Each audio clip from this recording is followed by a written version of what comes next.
Never mind. You lost. You lost. I did. I lost a t-shirt bet. Welcome to recap. And I still call it. Talking about last week a little bit because Dave did lose a t-shirt bet to MPTV. Yeah. I'll tell you which fight. Oh, it was tied to Ivasa. Yeah. Yeah. But still props to you for picking Strickland. You're like one of the only people I know that picked him. You guys fucking doubted me. You made fun of me. I did. I was like, I think you're drunk, buddy. Hey, watch tape. I guess you had the crystal ball. I was the only one who watched Izzy shit. I was the only one, and I fucking knew it. And you guys doubted. I love it. I'm glad. I'm glad that Strickland one. That makes it so much interesting. And it messed up everybody's. All the bookies got rich off that because everybody had money. Not you, but everybody had Israel Adesanya. And actually, you know who else I was talking about this like days before the actual fight was MMA Jesus. MMA Jesus. We were kind of like we didn't want to tell each other that we were both picking. Oh, there's my homie MMA Jesus. We were like, dude, I got Strickland. You got Strickland? It's like, yeah, I got Strickland. I'm like, fuck, you and I are the only two that got Strickland here. So many underdogs every card though. He had like probably I don't know. I think half that card was underdogs on his side. I didn't do bad. I did 8-4, but betting wise, I popped it well because I parlayed the right people together in combos. We've all very good in the prelims. The only one I got wrong in the prelims was that stupid. Why were we thinking Blood Diamond knew how to kickbox? Why? He did improve his takedown defense, though. I'll give him that. But still, that was the only prelim fight I got wrong. All the rest perfect, and that's where I made most of my money last week because that juice set we got that right. Mustache, our thing came in right. Our three-way bet, our triple came in. Yeah, because Mustache. Anybody who watches this show and who actually listens to it, fucking cashed large. We had Malarkey, I know, Miranda, and Jusette, and our parlay, and it definitely cashed. We've been cashing that thing consecutively. I don't keep track of it, but I know we've been cashing recently a lot. The 3-leg. You're doing good. Ooh, what the hell? All right. So you ready to do this, Dave? You ready to jump into this? If MPTV comes on, he'll come on. He's got the invite, so I don't want to sit around and fuck around and wait for him forever. So, all right, let's do this. I did not get to watch a lot of cappers this week because just work had me overwhelmed, and I did not get to watch these face-offs. I did watch weigh-ins earlier today, kind of when I was.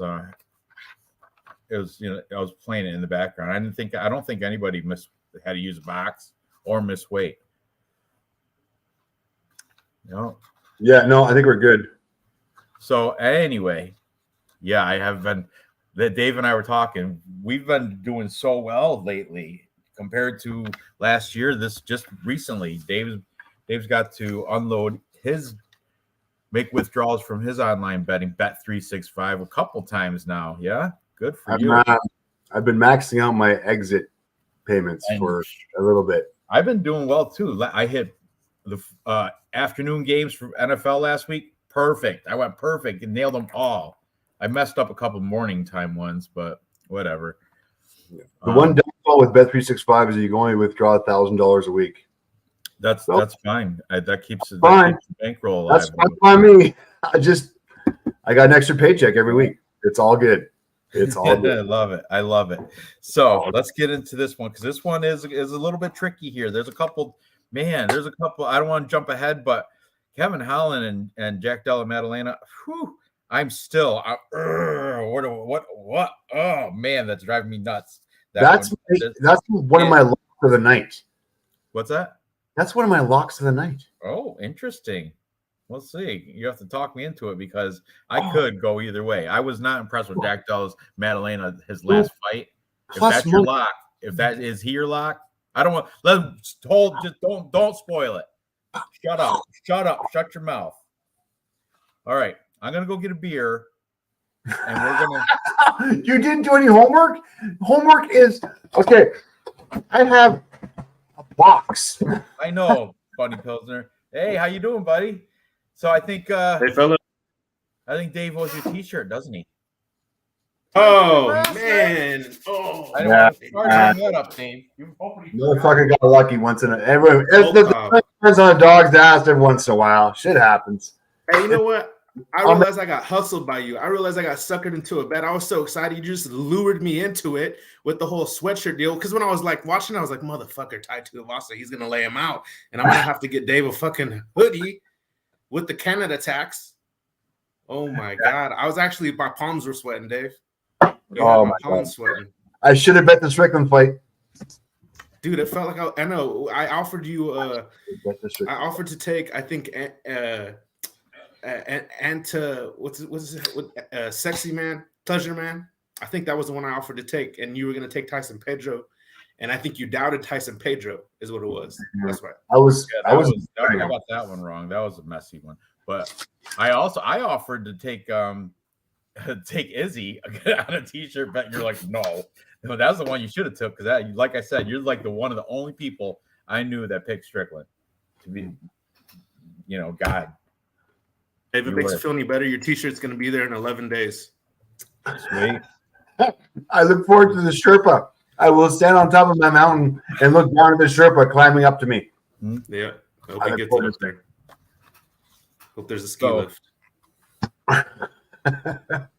Yeah. You give him that ZM Perez or who's that girl? The model girl. We're like when Dave was watching Sarah Farron. Sarah Farron on her Instagram. She got the T-shirt. I was like, "There's Dave's next T-shirt." Yeah. Dude, I found one yesterday. It's Amanda Nunes, and it's like half of her head and half of a lion's head, like this, and their mouths are open like that.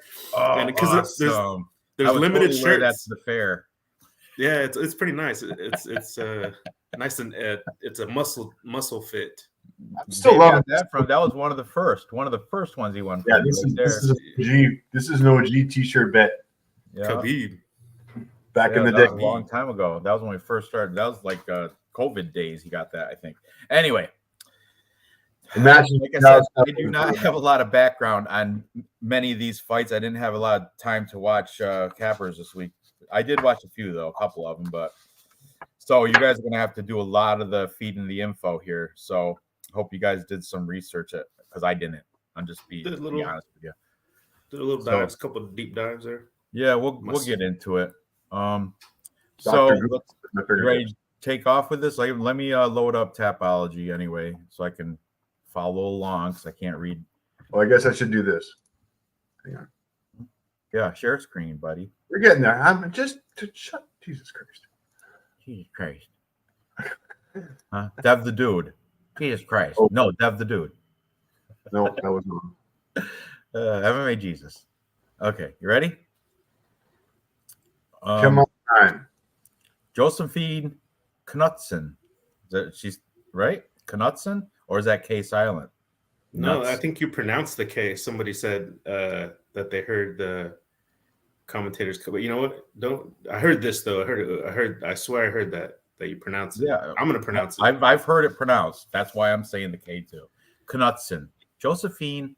And she doesn't even spell the Josephine with a PH. It's with an F. How about Josephine Knutson? That's how you phonetically say it. Josephine Knutson. Taking on Marnik Man. And she, in her Tapology picture, she looks like she's chubby, right? She looks like a plump freshman in college. Hey, you know what? She has a very nice picture on Instagram, and it was really funny. I actually seen MMA Jesus drop himself in her comment section on a very curious picture. Was it provocative? Was it like scant? Yeah, she's in some bikini like lace underwear, and it's all butt. Dave's gonna have to pull that shit up. We got to see that, Dave. We got to see that Instagram of Mark. Man, I want to know where she's training anyway. So let's do it. Let's pull that shit up, Dave. Pull up. Yeah, and I was like, what is he doing? What is my man doing? And then when I watched the weigh-ins, not the ceremonials, because I haven't seen those yet, but the real weigh-ins, man, is she cute. I did watch the real weigh-ins. Oh, that one right there. MMA Cheeks, that should be on. He's right there. You see him? Yeah, I see it. I love it. Okay, by the way, With the heart eyes, yeah, that's He awesome. beat me. who else is on here? Who else are the perverts that we have on this fucking chat in here? All right, Jesus, That's it's just funny, you. though. Oh, wait a second. Jesus even gets comments. Hey, girl. Hey, there he is. You got that up there? Shout out to you, sir. She He- has yeah, a he nice beat body, me. nice MMA cheeks. She's attractive, and she looks good. In her, I'm just saying, it's right there. She looks like she's chubby, right, with the chubby round face. But same with her Tapology pick. But anyway, when it comes down to it, let's talk about her as a fighter. Sawed Off Savage. Is that her name? What's her nickname? Sawed Off Savage. Sawed Off Savage. Hand down the Pretty pump. good. That is pretty good. I like it. So let's dig into this. This is her UFC debut, right? Yes. Well, she's been in the Contender Series where she lost. Yeah, I'm still pulling it up. I'm hungover, guys. Last night that Philadelphia, Minnesota, I went to the bar and watched that and stayed way past that end of that game. I closed the freaking place down pretty much. Okay. According to Tapology, she's training at Montana Mixed Martial Arts. Interesting. She's 3 years older than Josephine Knudsen, and she's a little bit smaller in the height, but outreaches her by 4 inches. She's shorter than her by 3. One of those built weird, like got long arms but a little short. So 5 foot with a 64-inch reach. Interesting.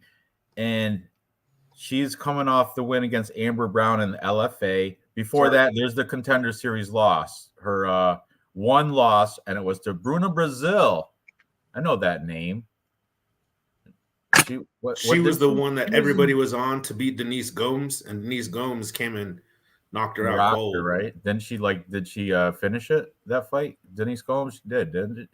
Yeah, I believe so. Yeah. 1, 2. And before that, it's LFA's decent. So before that, she got a couple, and they're not. Well, that's a can. They're canny. 3-3, 4-1, 1-1. Yeah. So still, I don't know crap about this girl except for MMA, her cheeks, and how she looks. She got nice back muscles too. Let's talk about Josephine Thunder Knudsen out of Sweden. All Stars Training Center. You guys know who trains out of there. That would be Kamzat, Pleasure Man, who fought the Volkan Ozdemir, right? All those guys coming out of All Stars Training Center. And that's where she's obviously training as well. She's also making her debut. But she's coming off a win in Contender Series. Isis Verbeek, 4-1 fighter. Before that, she had a 4-0 fighter at UAE Warriors. Prior to that, road to UFC against Asian Yi Dam Sao, 6-2. See, both these girls have really never faced tough competition, so it's hard. You can't. I have no idea, dude. You got to tell me what to do. What should we do here? Let's take a look at Knudsen's Instagram. Can we do that, Dave? Since we can't, I don't know any of those names. You know those names that she fought? Can I say some stuff? Yes, stuff about absolutely. Knudsen? Stuff while I search. So Knudsen was on the Contender Series, from what I heard, and she won. She won a decision, but she didn't get a contract because Dana White was not impressed. And then somehow the next week they decided to feed her to, how do you spell this? Asmin, Lucinda, or Jasmine? It's with an I though. You know what I'm talking about? Yasmin, Yasmin, yeah. So she got, she was gonna basically get thrown to the wolves, and then Yasmin something had to pull out. So now it almost seems like, some cappers are saying they're kind of feeding. Look at that picture right there with Kamzat. Oh yeah. Look at that, Dave. Kamzat, and who's that other guy? I don't know. That's a soccer player. Oh, is it? I think. How's he doing? I might be wrong. Who cares? Okay, so go back. Let's see. She's a little girl, 5'4" or something, 5'3". She's a striker. Something. She is. They all are out of that. But they also have that aggressive takedown. They like to, if they're learning from Kamzat, that's what he does, the aggressive takedowns. I mean, she's from the better gym. Pick right there. That's a gnarly pick. That's a screensaver right there. Look at that. Hello. How does she sound? Oh, we can't. Don't play it, Dave. That's copyright shit. She looks like a little brute. Look at those biceps and triceps bulging a little bit. Like a little bit of a Carnelossi look to her. Keep going. Let's see the next one. And tight jeans in the hotel. Trucker cap. His shoulders are jacked. Where's the way in? UFC Brooklyn. Look at. Get out of the way. I know. Move it. It's not. That's not her. Screw it. All right. We're done. So, I don't know. I might have to go with the underdog or pass, baby. But then again, undefeated. The other girl does have a loss. I don't know. What do you guys think? What do you think? MPTV, right. What are you thinking? What are you going to do? So, this is the best, most thorough research I did on any of the fights, just because it was the first one and I'm gung-ho. It's the first day and I'm like, all right, I'm going to do every fight 100%. I'm going to research every fight 100%. So I got into this one and I watched a fight from each of them. I watched a few fights actually for Marnik Mann, and she has fought just boxing matches. And I watched that one and it was terrible, awful. And she does jiu-jitsu tournaments where she apparently won some. She's like a blue belt. And I've seen her move around on the ground, actually. And she got a triangle from bottom on one fight that I was watching. It was pretty impressive. And then she also, I think it was her very first pro fight. She has power. She knocked the girl out cold where like the girl just like fell like forward on her face. Yeah, was she like 1-1 or something? Yeah, so you can't really like consider that. Exactly. I don't think that's going to happen to Knudsen. But Knudsen, I seen her fight, and the first fight that I saw actually was she fought a girl named Jacinta Austin, who was 4-1 at the time. And I swear, I think Jacinta won every round. It was a split decision for Knudsen, but I don't know. I think they're maybe trying to move Knudsen along, maybe because of the gym that she comes from. But that Jacinta Austin out-grappled her. She took her down a couple of times, and I seen her get taken down. So if I'm Man, I'm going to come in and try to take her down. I have the jiu-jitsu. But honestly, I don't know how good Man really is to think that she can come take her down. Because if she can't come take her down, oh, man, then she's going to be shooting like Raul Rosas was against Christian Rodriguez that last fight. I want to just add quick this Josephine Knudsen she got kickboxing experience on her Tapology. And it's all K1. K1's top. You can't get better than K1 kickboxing. That's top notch. That's top shelf kickboxing. And she's got some looks like World Japan. She won. She's fighting people with single names. Kotomi. That means that's good. I mean, but I just I like to show when they have extra fighting so it's definitely that's her basis kickboxing. And it's definitely there. Whereas in Knudsen, or your girl Man, she does have amateur fights, and they're all wins. The only loss she's ever seen was Bruna Brazil, and that was a head kick. So this could, I don't know, man. I'm still, but what I'm gonna do, because I'm gonna base it by the gym that they're training at, and I think All Star Training Centers better prepare Knudsen than Montana. Whatever the Montana thing is for Marnik Man. So I have to go with that. Dave, what do you got to add to this? Yeah. Me too, by the way. Good. We're going to start. Lock. All right.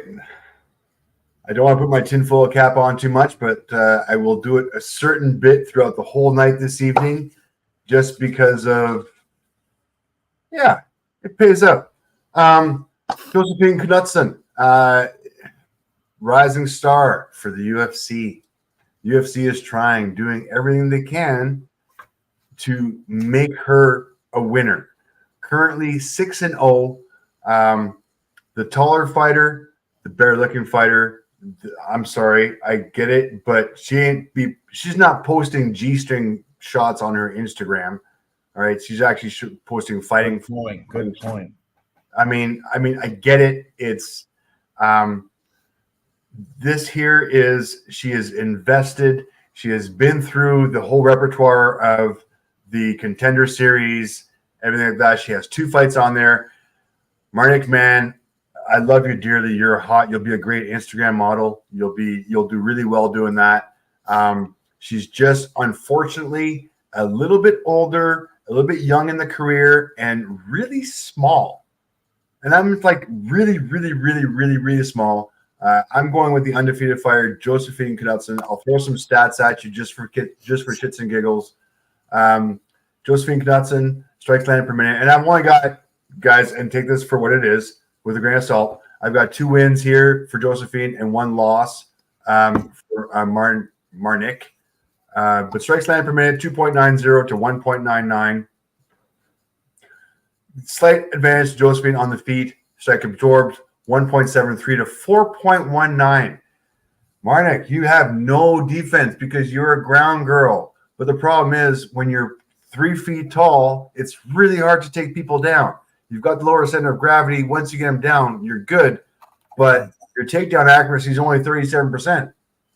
And this takedown average of 4.71, wonderful. 4.71 takedown average was in a loss. A loss. So even if she does take her down, she's still not going to be able to do anything with it.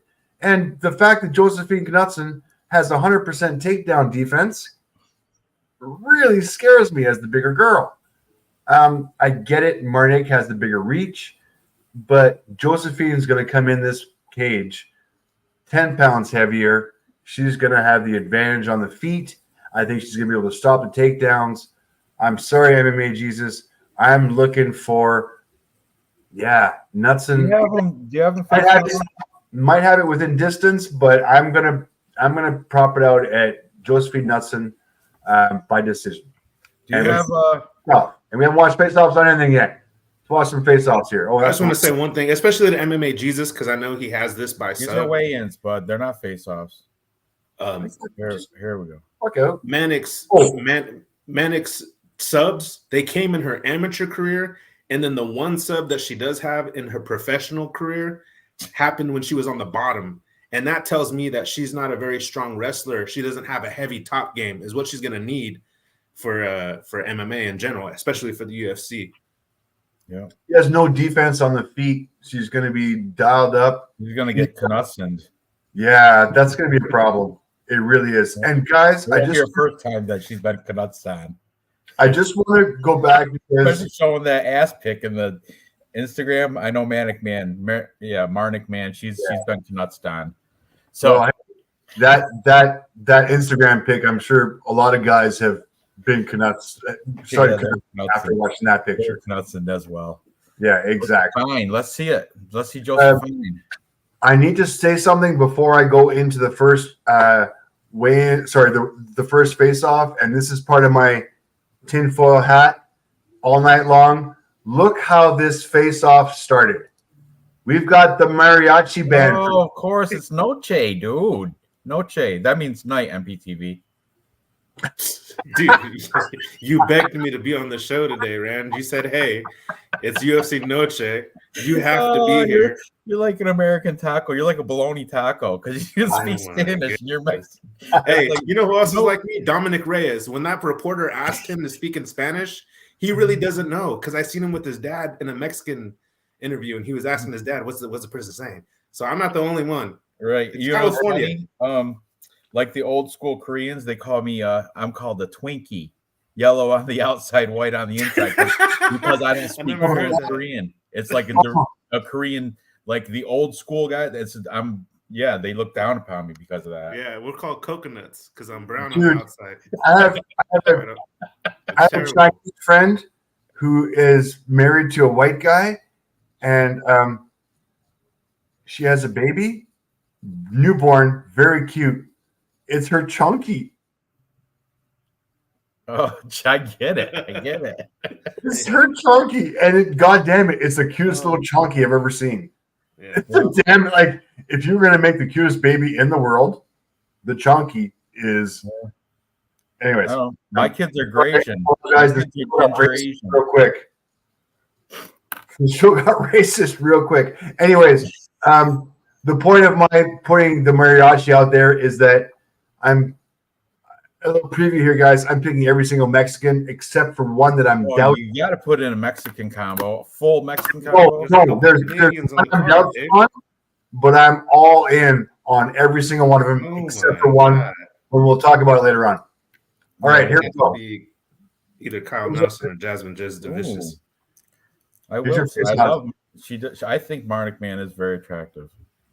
Yeah, she has this jawline. She does have like that round punch, bubble head, easy to punch. Yeah, like she has the jawline. Take a punch. Yeah. Let's see. But look at Josephine. What is that face paint she's wearing? Of course, that's because she's from Sweden. They all love that shit. Undefeated, 6-0, no weight out there. Like Thunder, let's go. And she got lightning, thunder, and the lightning face paint. Awesome. She don't have those childbearing hips. She don't have. Look at the height. That's look at the height. The more defined arms. Remember, we saw that picture in a hotel room with the trucker hat and the tight jeans. Her biceps, triceps are bulging in that picture, right in her hotel, just sitting. Look at her here. Oh, that's my pick. Knudsen. Finally, you fucking right? Took you that long? No, I was already leaning that way anyway, but I was looking for it's a girls' fight. Who knows? Can't be confident with it. All right. The odds are ridiculous, though. I know. I'm not.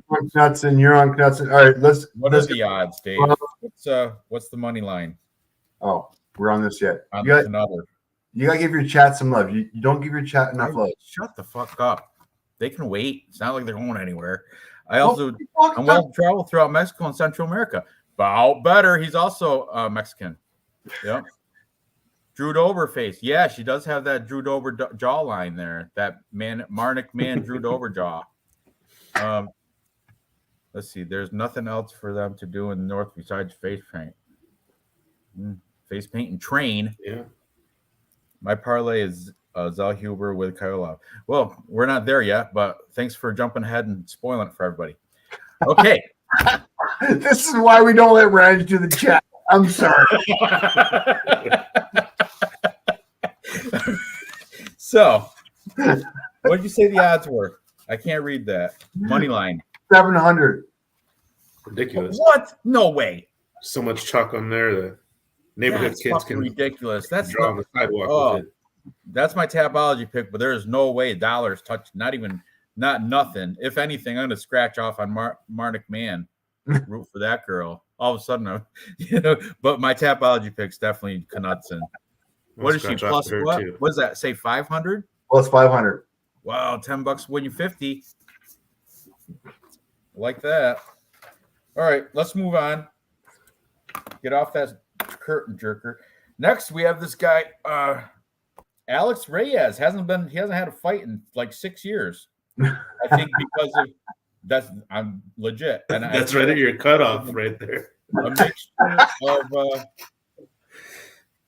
A mixture of injuries and fight cancellations caused him, but I really don't know what he's been doing in that 6 years. But I think if click his thing, I think there you see a bunch of like grayed out cancellations that attempted. Suspect. He's attempted. So 3 of them. 3 attempts, canceled bout, and what were the dates on them? So he's at least attempted to get in there, but just hasn't. And he's coming off his last fight was a loss to Mike Perry, who's now is he like going to fight one of the Pauls or something?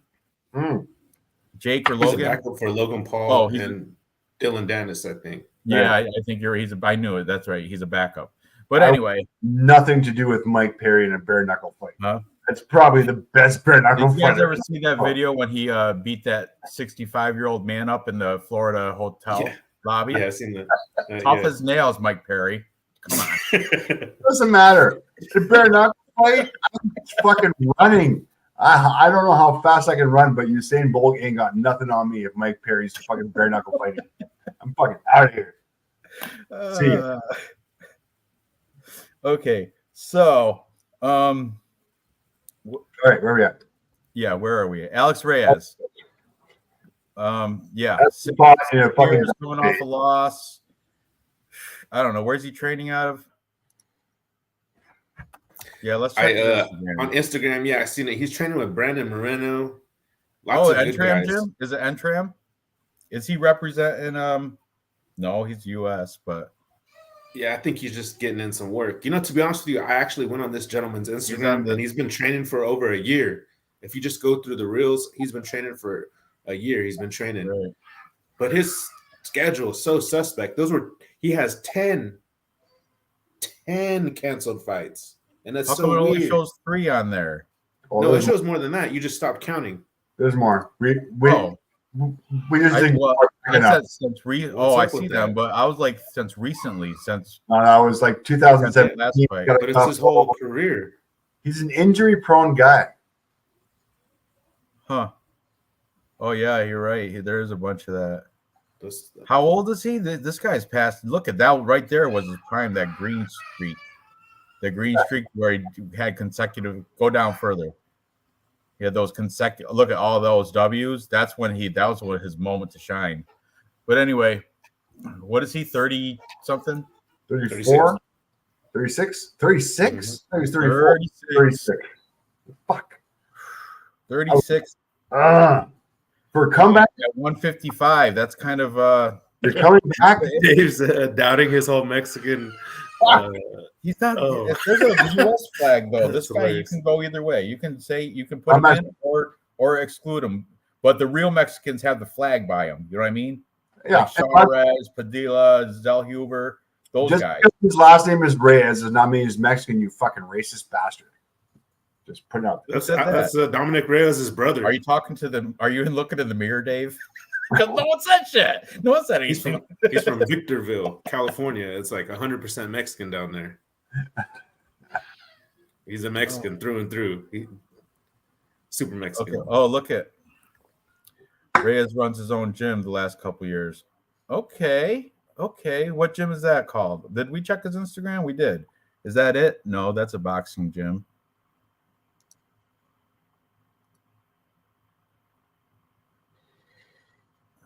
I don't know. I don't know. I don't like it. I don't like his laps, his long. There's Brandon Moreno right there. Who's this guy with the arm raised? He's a fighter. He's a UFC fighter too, as well, right? This guy with the tattoo on his neck. Click the picture right there. What's that say? Pitbull Rojo UFC. Oh, that's yeah. He's Rojo. Rojo. Yeah, sorry. That's how you say it in Spanish. Don't ask me. Rojo. Jose. Rojo. Okay. That was what was supposed to happen right there. And I think the Tom Levy, that would have, I don't know. I think Tom Levy would have been a big favorite. What's the favorite on this guy? The Campbell. What's he? He's got to be a sizable favorite as well. Campbell is a minus 500. Oh, you see, that's disgusting. That is gross because Campbell's not that good. All right, let's have a look at Campbell. Yeah, let's take a look at him. Not that good. He's get good. Not that good. Reyes plus 400. Thank you, Bow Butter. Thank you for that. All right, 7-2. Charlie Campbell, the cannibal. He stole that name from Pantoja. I hate when people do that. Just be original. But anyway, scroll down, Dave. Let's check it. So Charlie Campbell coming out of I gotta let my Tapology load up here. Longo and Weidman MMA. Yeah, that's in Long Island. They're right there in the Tapology pic. There's Matt Serra right there next to him. The Cannibal. They made the t-shirts too. He's coming out of CFFC Cage Fury. That is the Philadelphia scene, regional scene, where all those, like the Renzo Gracie fighters, all did that scene. All this CFFC is a great regional scene, actually, the Philadelphia MMA scene. Coming off a knockout win over Josh Streaker, 9-5 fighter. He lost to Chris Duncan. Chris Duncan did have a little stint in the UFC, I do believe, right? Yep. He did. The problem, Chris Duncan. And and he's actually, I think he's still in the UFC. He's coming off a nice win against Yanal Ashmus. So Chris Duncan, he's legit. Still 11-1 now. Fucking got a little streak going on here. He does, and they're gonna look at Omar Morales. And he's fighting Terrence McKinney next. Ooh. Yeah. Anyway, sorry. Back to this. He has a little grappling, Fury Pro grappling. I love that's also part of that Cage Fury scene, but that's just straight up jiu-jitsu tournament. And then the loss to Chris Duncan. Before that, Cage Fury through. Oh, he's got a Bellator's couple Bellator fights in here as well against cans, but still, I like the experience. And he's got a undefeated 5-0 amateur record in combat at the Capitol. And we gotta start somewhere, right? So this dude is he's comparable. I mean, coming out of that New Jersey scene and nice. Alex Reyes has been off for longer than this guy has a career. I know, right? And then plus this guy, Charlie Campbell, prime, 28 years old, not 36, 28. I'm not minus 500 on him, but he's definitely my pick here. I don't think Alex Reyes, I'm not even going to use these. The chalky lines, I can't even put them in a parlay and really make it worth it. You know, a stupid parlay, like a high favorite parlay. But yeah, my pick's Charlie Campbell. What do you got? What are you thinking, MPTV? I got Charlie Campbell to be honest with you, because I couldn't even find fights for Alex Reyes. I don't even want to overthink it. I couldn't even find fights for him because the regional scene was too low level. The only Charlie the Cannibal. The only fight that I found for him was when he fought Mike Perry. I will say it looks like he's fought bigger guys, and then I will say that Charlie Campbell's one loss came to a featherweight. But I like the organizations that Campbell's fought with. Did you see that? Did you see that? Go back, Dave. Shit. Is that his look, that yellow bandana? That's his little niche. Yeah, it's a little cheesy, but Look, boom, boom. Oh, love it. Boom, boom. Beautiful. That was in Cage Fury right there. I forget. I don't know who that guy is, but doing it right. Oh, right to tears. Love it. Stupid. That I don't like the bandana thing either. It's pretty cool. But yeah, I definitely got this guy. Either supplements, promoting them. Yeah, protein, IMAS. This is pre-workout and post-workout right here, buddy. All right, good enough. So, MPTV, you're all on Charlie Campbell as well. Yeah, I just want to say last thing. I don't agree with the odds. I think they're crazy. I think they could be a little bit closer. I can't see where the confidence is coming from. Some of these other cappers are just so high on Charlie Campbell. They're picking the KO prop, the TKO prop. Maybe we'll watch this and laugh at me and realize how stupid I am after Alex Reyes gets KO'd in the first round. But he is Mexican. It is Noche night. He Look might at the yellow streak in his hair. Channel the strength of our ancestors. I like, it's his little moniker, the yellow thing, yellow bandana and yellow streak. Noah Allen's right. I don't like the name Cannibal. It's a yeet people. Who wants to brag about that? That's a shitty nickname. Bad, horrible nickname. I agree. For Pantoja too. The Cannibal. Oh, Reyes, look at fit though. Fit. Looking prime. Looking proper, but he's 36 and he's prone to injury. But I do been working with Brandon Moreno. There's a tattooed neck guy right behind him. Wasn't that the guy in the video posing with him? Yeah, what's his name? Yeah, Rojo, Pitbull, Rojo. Oh, some guy named Pitbull Rojo. I gotta say, Charlie Campbell wins by decision. No one's saying Alex Reyes is gonna finish this bum. I love it. Hey, you know what other about Reyes though? I think his 13 wins are all finishes. That was interesting. Oh, really? For Reyes? Yeah. Yes. That is interesting. You know, he's a finisher. So it's and I like that he's training with, but I think that Weidman Longo Serra gym is also fantastic too. I have no problems with that. So yeah, it's interesting. Like I said, stay away betting wise. Dave, what are you thinking? You got some stats for us? Sure, why not? I've got a fight for each of them. Okay. Charlie Campbell, strike land per minute 9.32 versus 4.56.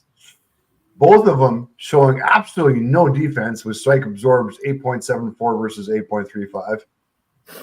No ground game to speak of. Takedown defense of 100%. So Charlie Campbell might be able to stop the takedown for Alex Reyes. This might be on the feet. I like Charlie Campbell in this fight. I do not like the odds. As far as the odds go, I am going for the fucking underdog, plus 180. My pick on Tapology obviously is going to be Charlie Campbell within distance. I think round 2 knockout. I think Reyes might last to round 2. But at plus 380, I'm going to throw a little scratch off on this one, guys. I like Alex Reyes. I mean, just for a scratch off, but my Tapology obviously. But I cannot put any money at minus 500. To be honest with you, I think Marnik Mann has a better chance of winning than Alex Reyes does. But hey, it's all good. True, but I just can't bet minus 500 on Charlie Campbell. I don't see it. Oh, me neither. But that's my Tapology pick. When I win, you'll see why. He's gonna win the fight, but not at minus 500. That's fucking ridiculous. I ain't put any money on that.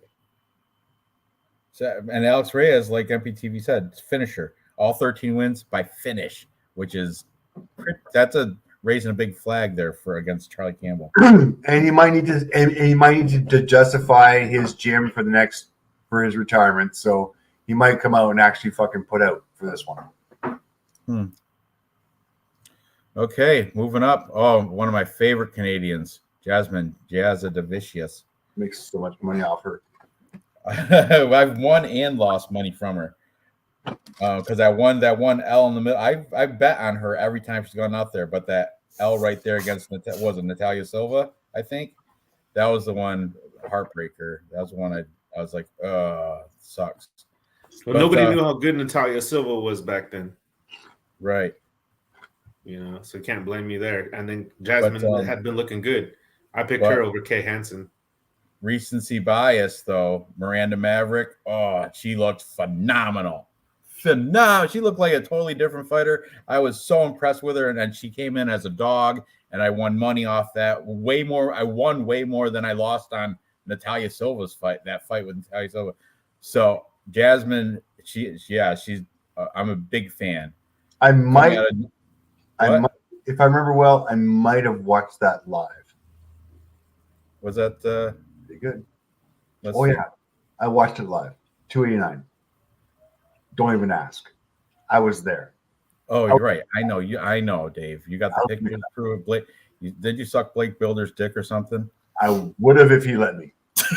Like a gay. Anyway, He's approachable. You can walk up to these guys and talk to them. It's great. Yasmin Jasudavicius, but you know what? She's going against a prime Tracy Cortez, Mexican descent for you, and Tracy Cortez is not going to be 10-1. Oh, this is not going to be an easy fight. Not going to be easy. And look, she hasn't lost since her debut. Since her pro debut is the only loss she's ever had back in 2017. Everything else, green. She beat Erin Blanchfield back in 2019. That's a nice, absolute. That aged well. Stephanie Egger, Justine Quiche, I think, Melissa Gatto. Yeah, you can't. Oh, this is another tough one to pick. What are the odds on this, Dave? Who's supposed to win this one? Oh, from hang on, stand by. We got a minus 138 for Tracy Cortez, and Jazzy J is coming out at a plus 110. Plus 110. Okay. This is what I got to say. Jasmine, all right, they both are pretty good on the ground, but Jasmine, some people don't know this, but she was she got silver medal in Canadian freestyle wrestling back in like I don't know.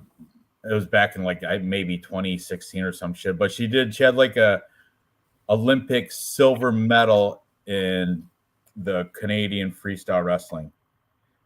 And I've seen her use some of that. Freestyle wrestling is pretty much just shooting and defending leg takedowns, like shooting for legs and shit. It's no upper body throws. Like that's Greco-Roman. So freestyle is just all like attacking the legs and shit. And I seen her use some of that skill her last fight against Miranda Maverick. She pretty much ragdolled Miranda Maverick. Like she controlled Miranda Maverick all that fight. So I'm hoping she can do the same thing here as a dog.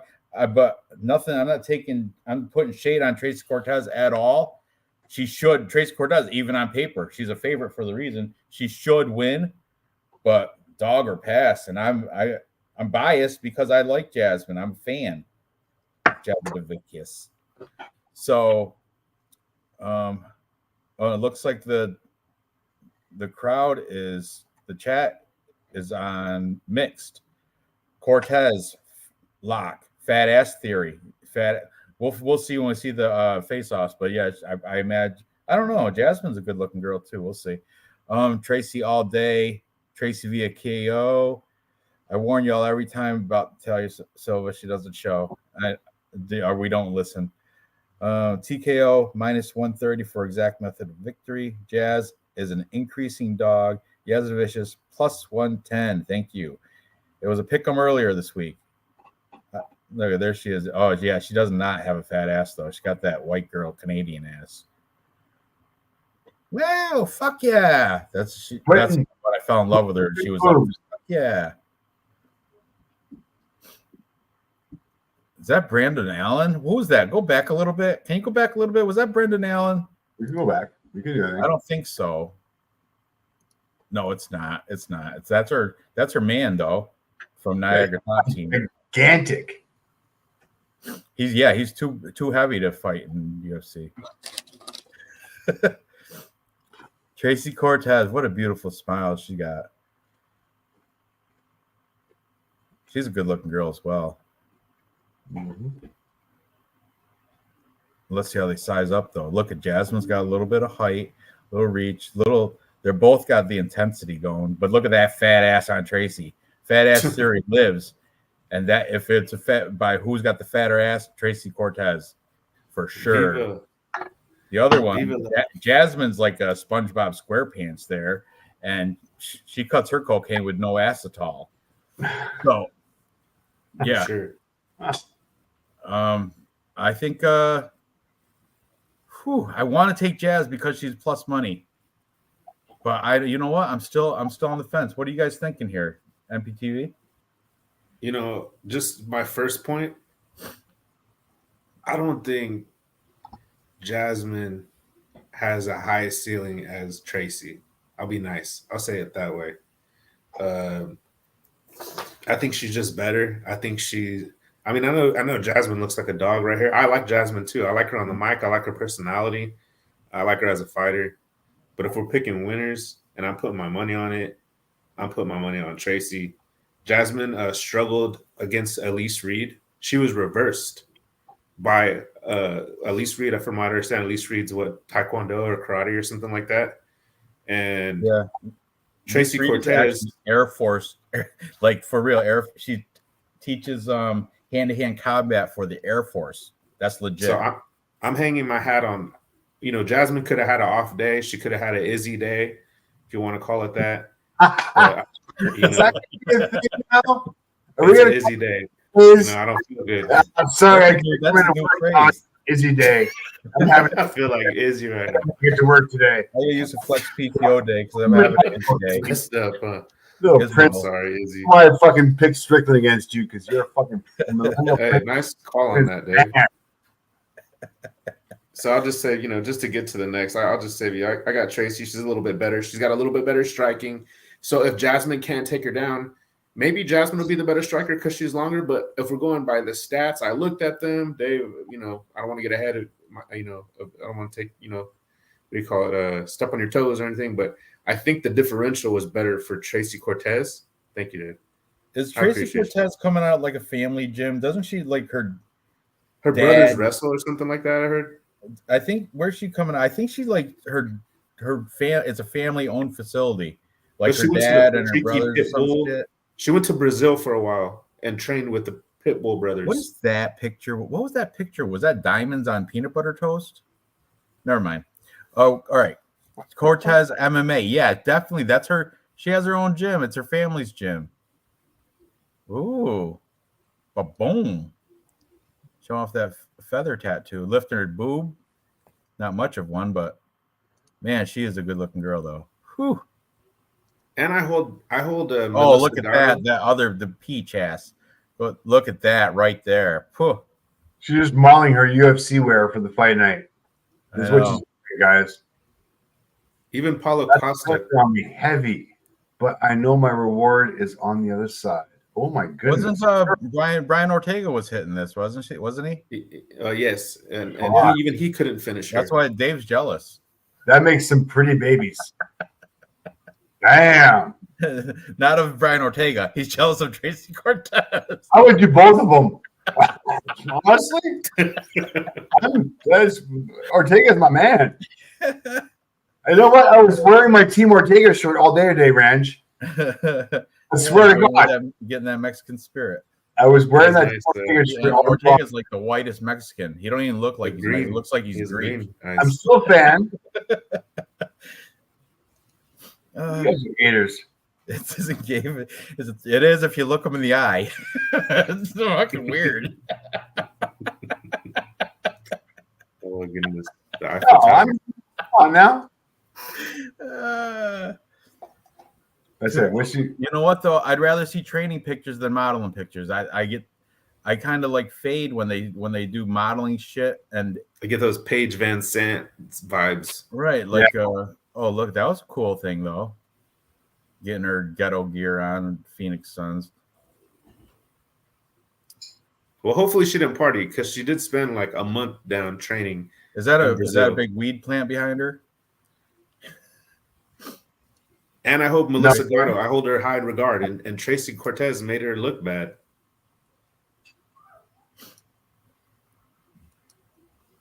All right, are we done with this yet? Yeah, I guess so. She does gas in the third round. So if she loses the first and you're betting this live, then for sure Jasmine Jasovicius is going to win. I'm taking Jasmine. I'm taking Jasmine from Niagara, top team. I'm biased though. I'm a fan. So I got to. It's probably a good call. And Dave, who you on? I don't think you want to hear this. Be on either. I don't think. Yeah, I'll be on both at the same time, all over it. She looks with the glasses. It's a little hotter like that. Like that. I do. I like girls with glasses. The librarian look going. Yeah. Oh, she looks nice and clean. All right.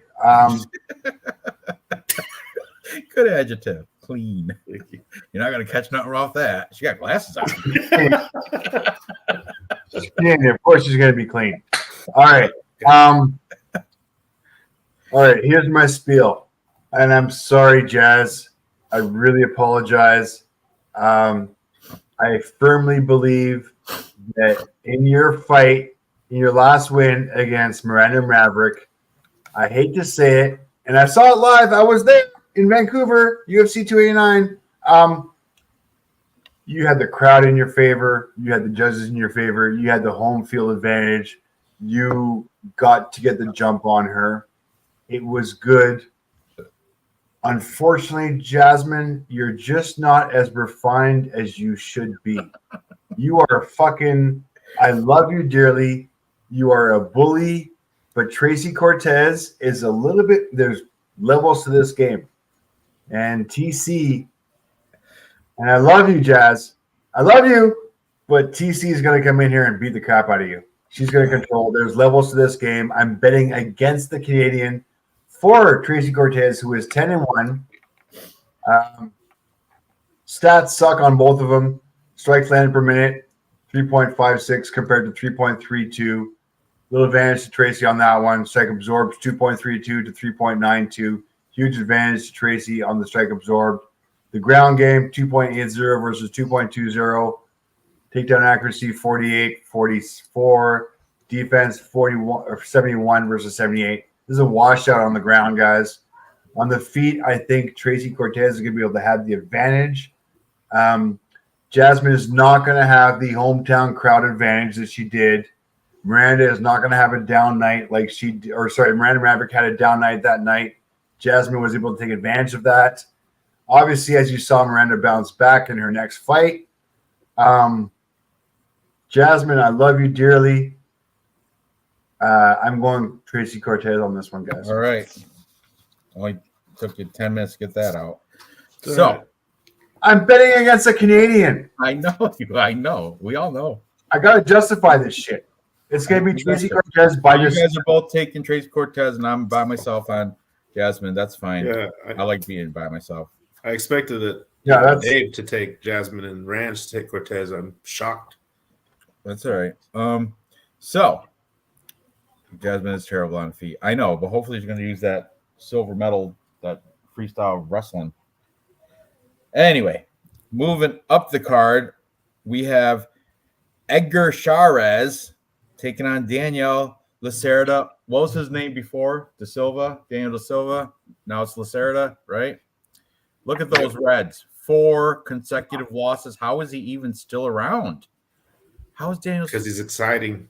He puts on exciting moments. He is, but 4. What is he smiling, Sam Alvey?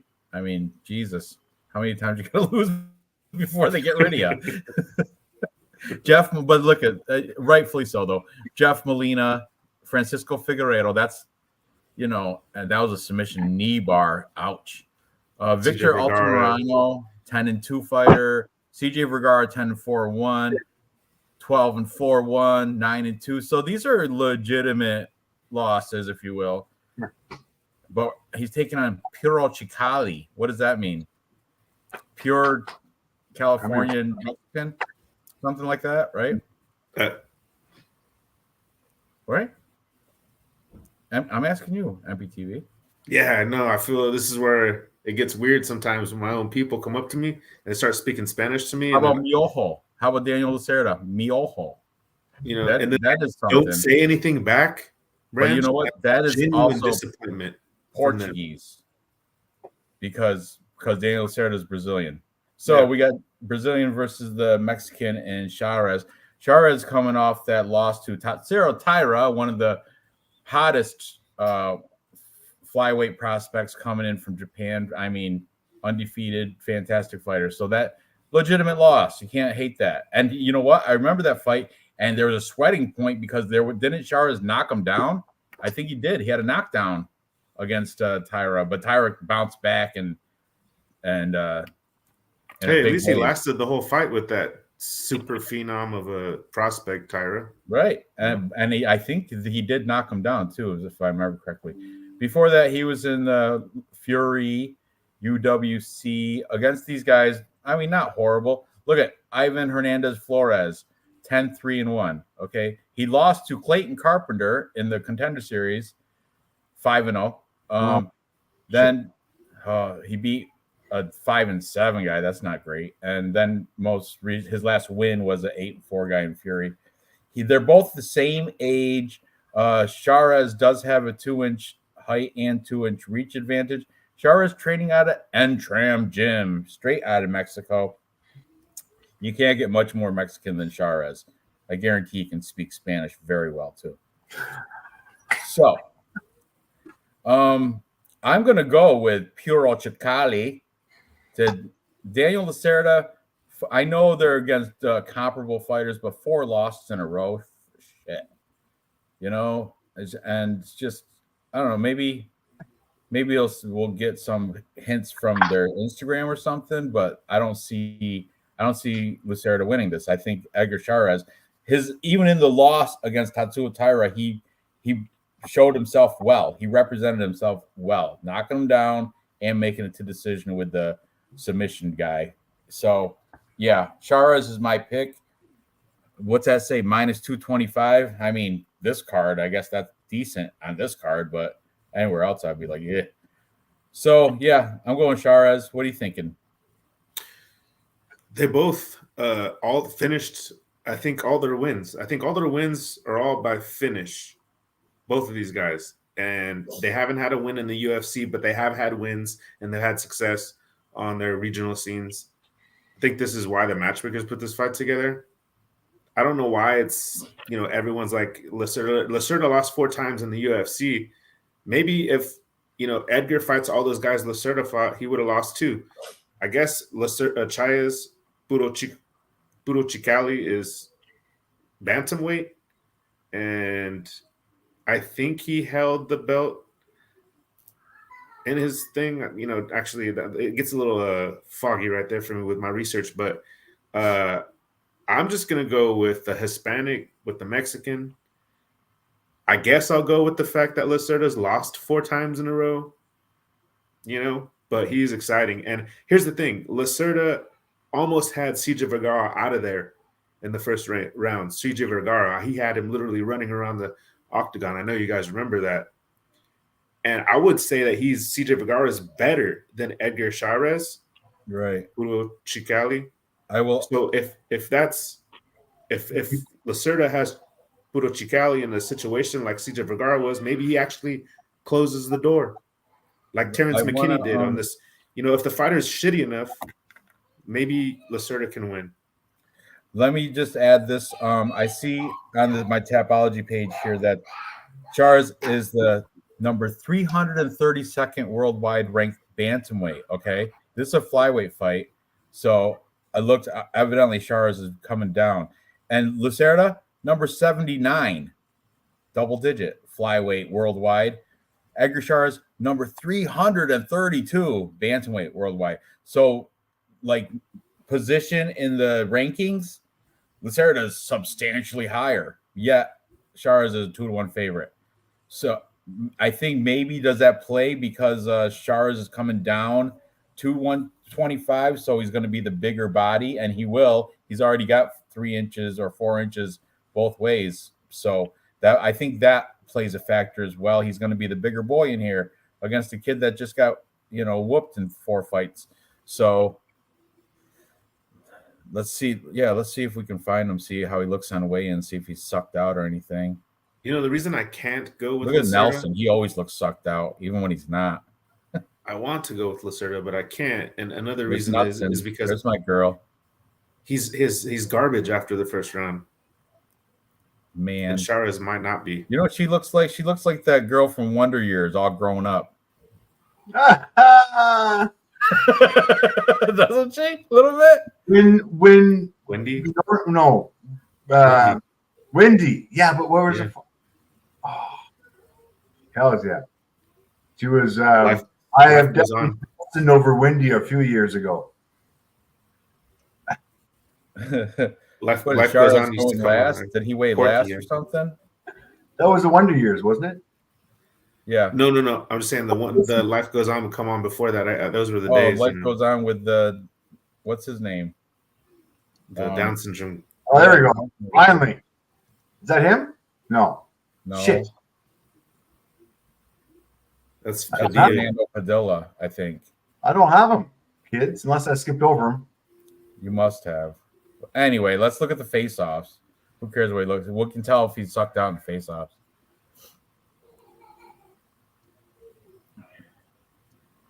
Oh, Lacerda looked good in the regular weigh-ins. I saw him weigh in. He looked good. He was smiling like Sam Alvey, like you called it. Oh, that's blonde too. The blonde Brazilians are scary. It's a soulmate. Yeah, but the hoodie Mexicans are on this card are favorite. I want to say Charez. He needed the box of shame. I want to say was that a gang symbol he was throwing out there, matching his gang tattoo on his abs. I know that. Was he part of the cartel? He was part of a gang. Was he? Or is it, I think so. I just want to watch the gang symbol right there. That's M? W. Winning. I don't know. Yeah. West Coast. What is that? Yeah, probably. Hey, West Coast. He had the box of shame though. He struggled. Did he have box of shame? Yeah. I seen that. What is that tattoo? Yeah. What is that? 86 M8 M8. So you know the M. What's the gang M17? Well, he's got the dog right here covering. I think 86 is probably year he was born. Chat, help us out here. Come on, chat. It's a dog and the year he was born, Dave. No need chat. It's a cute pup. Research that. No, really? Charez. What's the That's it, tattoo on his abs mean? What is that? Hey, Alexa, what does the tattoo on Charez's abs mean? That's silly. Yeah, this is a close. I don't know. It could go either way as well, but I'm gonna stick with the favorite. What is he, minus 225? And I told you he is the bigger dude, not coming off 4 losses. And Mexican card, Noche. He's the Mexican here. So let's see what money line. What's that say now? Did it move or something? Minus 225 plus 187. Minus 187, yeah. Fight to go the distance, yes, plus 400. No, minus 600. Bookie's heavy on this fight, not going the distance. And if you like Edgar not going the distance, minus 150. So you can bring it down from minus 225 to minus 150. To answer about better, his all 4 losses were UFC fights. So no, not his first. Yeah, his contract is done. Suarez Getting re-signed. his first. No, his Tatsuo Taira. That was his first. That was a UFC event. Smiling Sam Alves is Daniel Lacerda's role model. I want to be like Smiling Sam.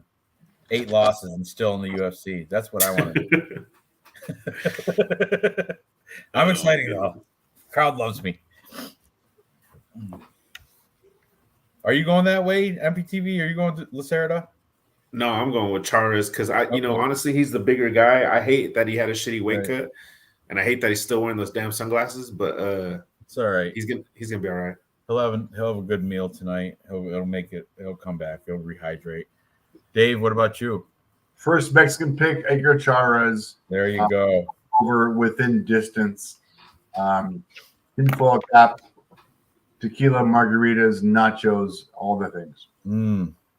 I love it. It's like a Spanish Heritage Month, isn't it? Or something? Didn't that just start or something last Friday or yesterday? Today? I don't know. It's Oktoberfest, isn't it? But you know what else today is? Yom Kippur. Right on. It's still Oktoberfest. I can't even find my dreidel, so there goes that. So wait a second. Does Yom Kippur and Oktoberfest coincide for a reason? Don't go there, Dave. We don't go there. You're mixing German things with Jewish things. You don't want to talk about that in the same conversation. Shut up. I don't know what Yom Kippur. I'm not Jewish, but I know it's today because it's right. It's on the calendar. Okay, Mexican Independence Day. Thank you, Noah. Let's change the focus here. Oh, tomorrow's Mexican. That's what the whole Noche. That's why this is a Mexican event. Thank you, Noah Allen, for getting off that Holocaust conversation that was about to lead into. Yeah, it is. That's right. September 16th. Thank you, MPTV. You should have came out with that a while ago. You should have beat Noah Allen to that. That should be on your calendar with a big star on it. I'm trying to see who we got our independence from. It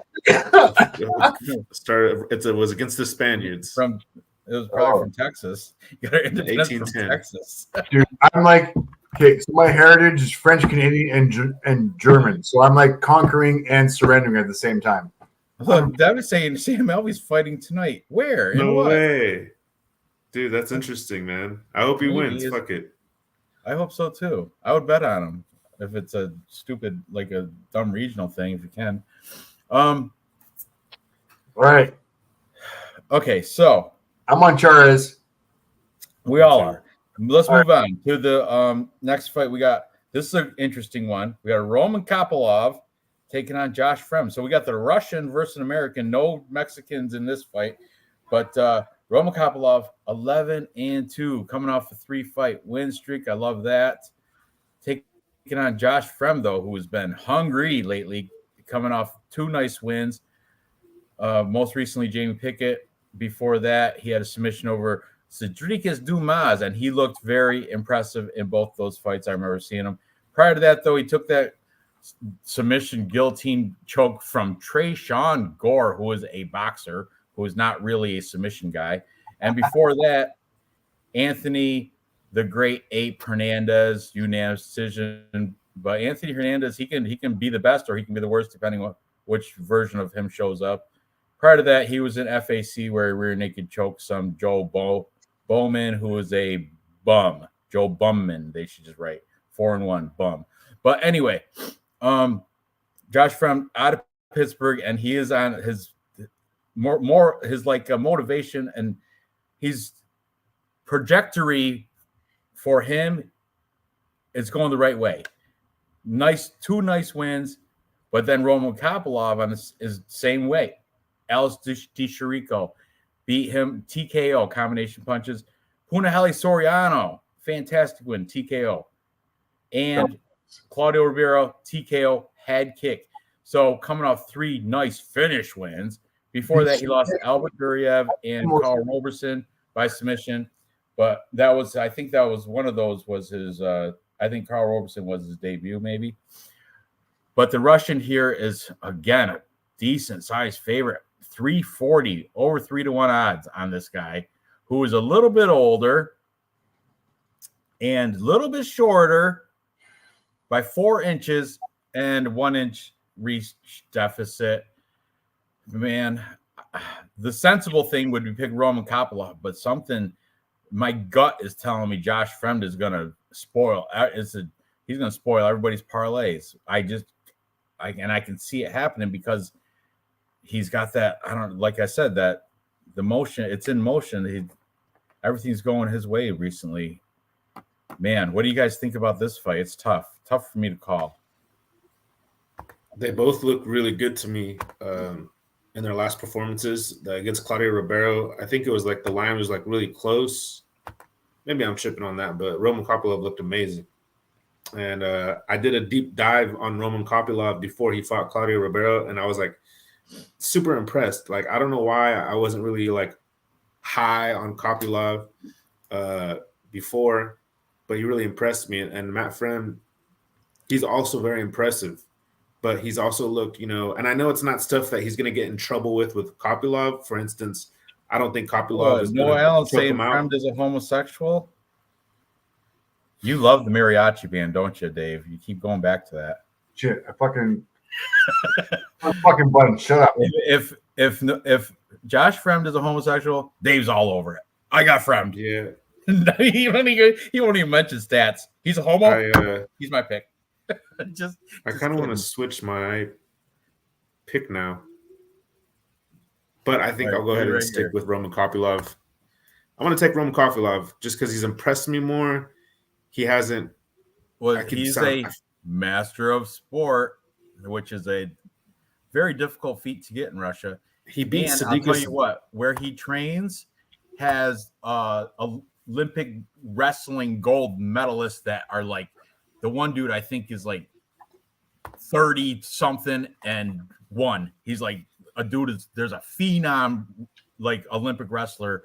Yeah. There's videos on Instagram. If you go way back, there's a video at the gym. Huge huge painting of Putin, Vladimir Putin. Huge, like bigger than my house on the wall at this facility. And yeah, and it's all top notch. And it's not like Dagestani farmers. It's like top notch Olympic, like Ivan Drago, like those, money feeds this facility where he trains at, Kopylov.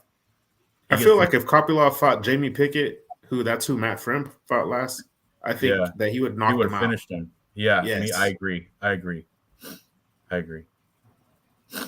Shout out to Fremd though. If he's gay, that's cool. You know what I mean? It's a cool to. Oh, look at Nick Alexander. He did the research for you openly in that sport. 187 on a motherfucking. Shout out to him. This 187 is that's the police code for murder.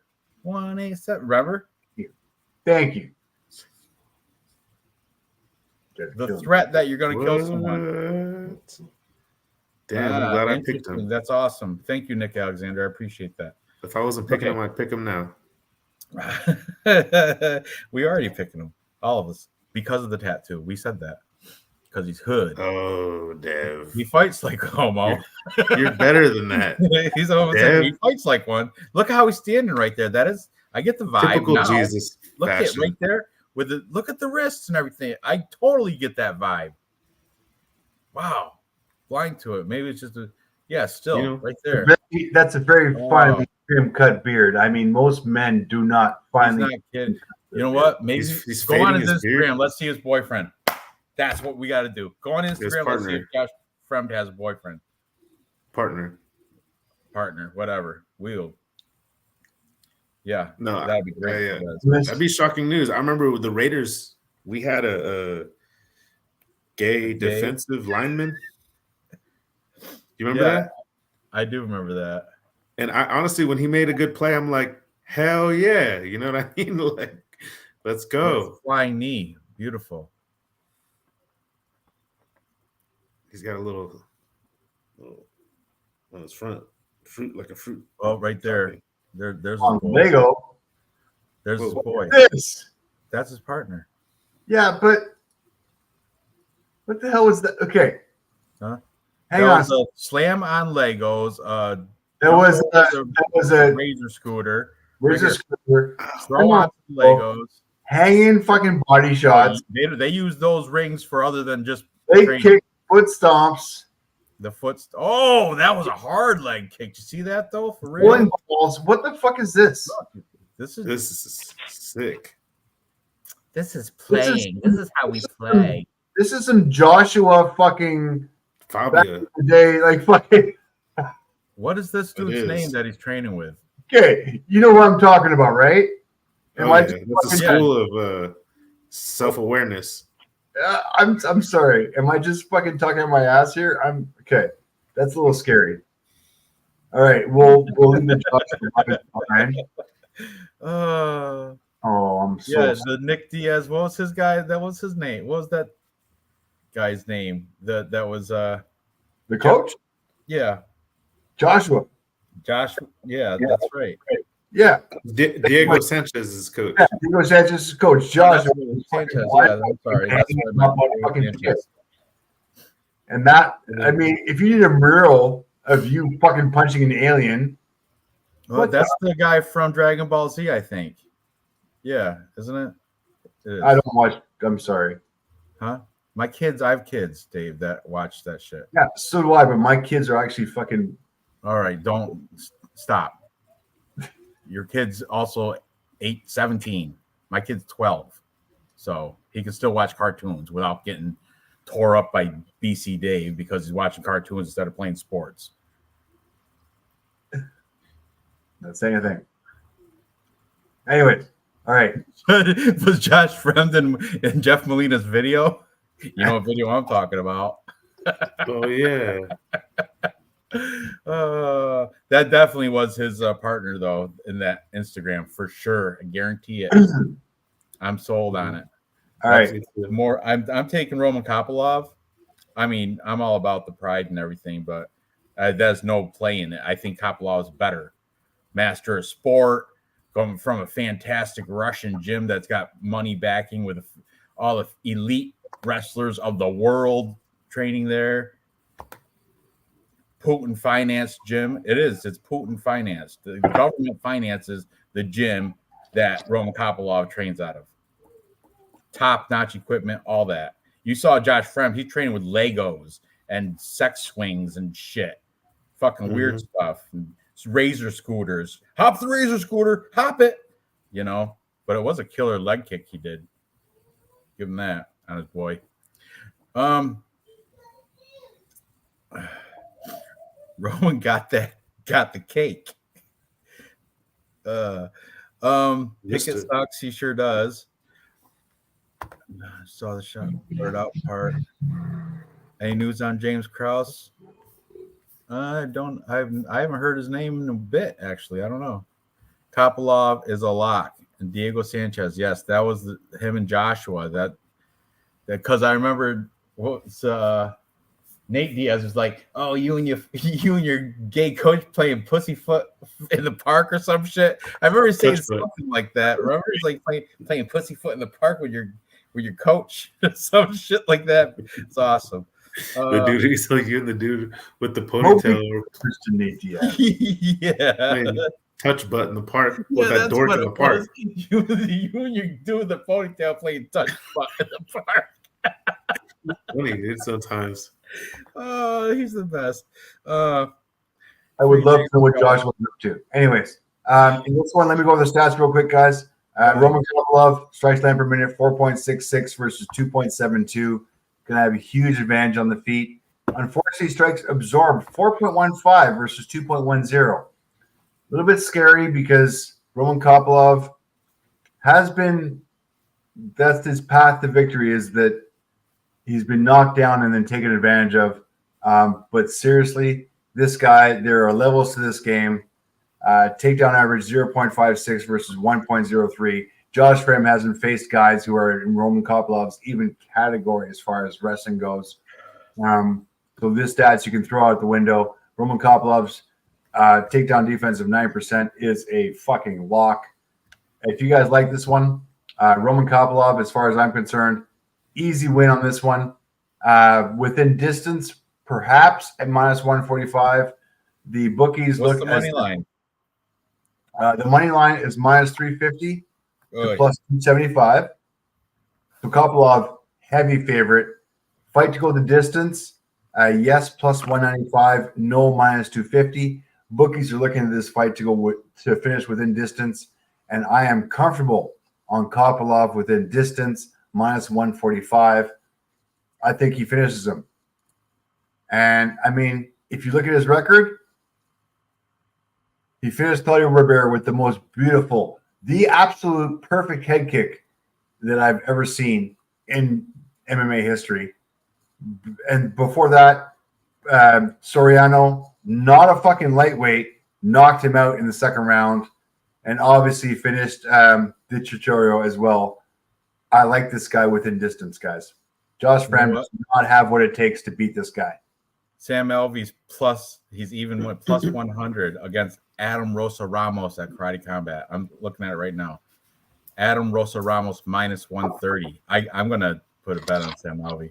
There you go. That's money. Smile on Sam Alvey. On Sam. Get it done. Yeah.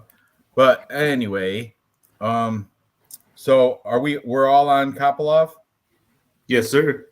Sweet. I mean, I don't like the minus 350. That's gross. I can see, I don't know. I was all hyped about Josh Frems, but sorry. No, you're right. Kopylov is pretty much locked. I agree. He's a lock. So, Bout Better's P doesn't work on his computer. So,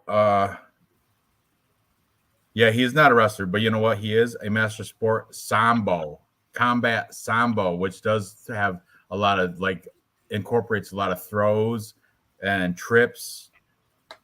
Sambo is, I remember this kid when I trained BJJ, he had a t-shirt that said something like, if I wanted easy, I'd train BJJ, but I like it hard, and that's why I picked combat sambo or some shit.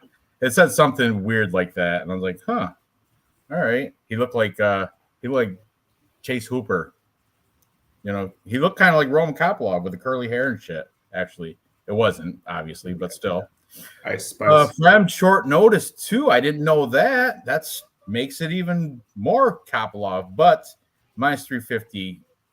I wouldn't mess your parlays up with it, even though I think he's a lock. 1 month ago against Pickett in a fight of the year contender. Yep. It was Khabib Ranch. Yeah, right. Okay. Moving up the card, we have Lupe Godinez, the Canadian Mexican, Dave. I don't know if you can hear me. Yeah, Canadian Mexican. Yeah, I got Canadian Mexican, Lupe Godinez, taking on Elise Reed, who I slid out earlier that she is a Air Force girl, military. She's when she entered this service, she had like full scholarship to the what is it, Citadel? What's the Air Force Academy? Citadel, or that's the Navy one, isn't it? I don't know, but she had a full ride. Like I know it's the military, but they like wanted her to come to whatever the Air Force Academy is, I forget. And she's been there since, and she has her own gym in New Jersey. She's owner and runs that gym over there. And last time I knew, she was still like teaching hand-to-hand combat and self-defense shit to the U.S. Army. Look at her gym. Those three guys. I don't know how she pay rent with those three. But anyway, just her and two other guys. No, I'm only kidding. I think she teaches. They got kids classes and all that shit too. By the way, amateur 0 and 1 and amateur 0 and 3 on the records. By the way, on her. Oh, fantastic, Jim. Sign me up. What? Sign me up. Oh, that's the T-shirt. If Samba was easy, it'd be called BJJ. Thank you. It was a long time ago. That was a T-shirt. Reed, a Taekwondo fraud. Oy, those are harsh words. At least Reed is why Russia is whooping us. I was surprised they're similar in stature. We'll find out. But Loopy, I love Loopy.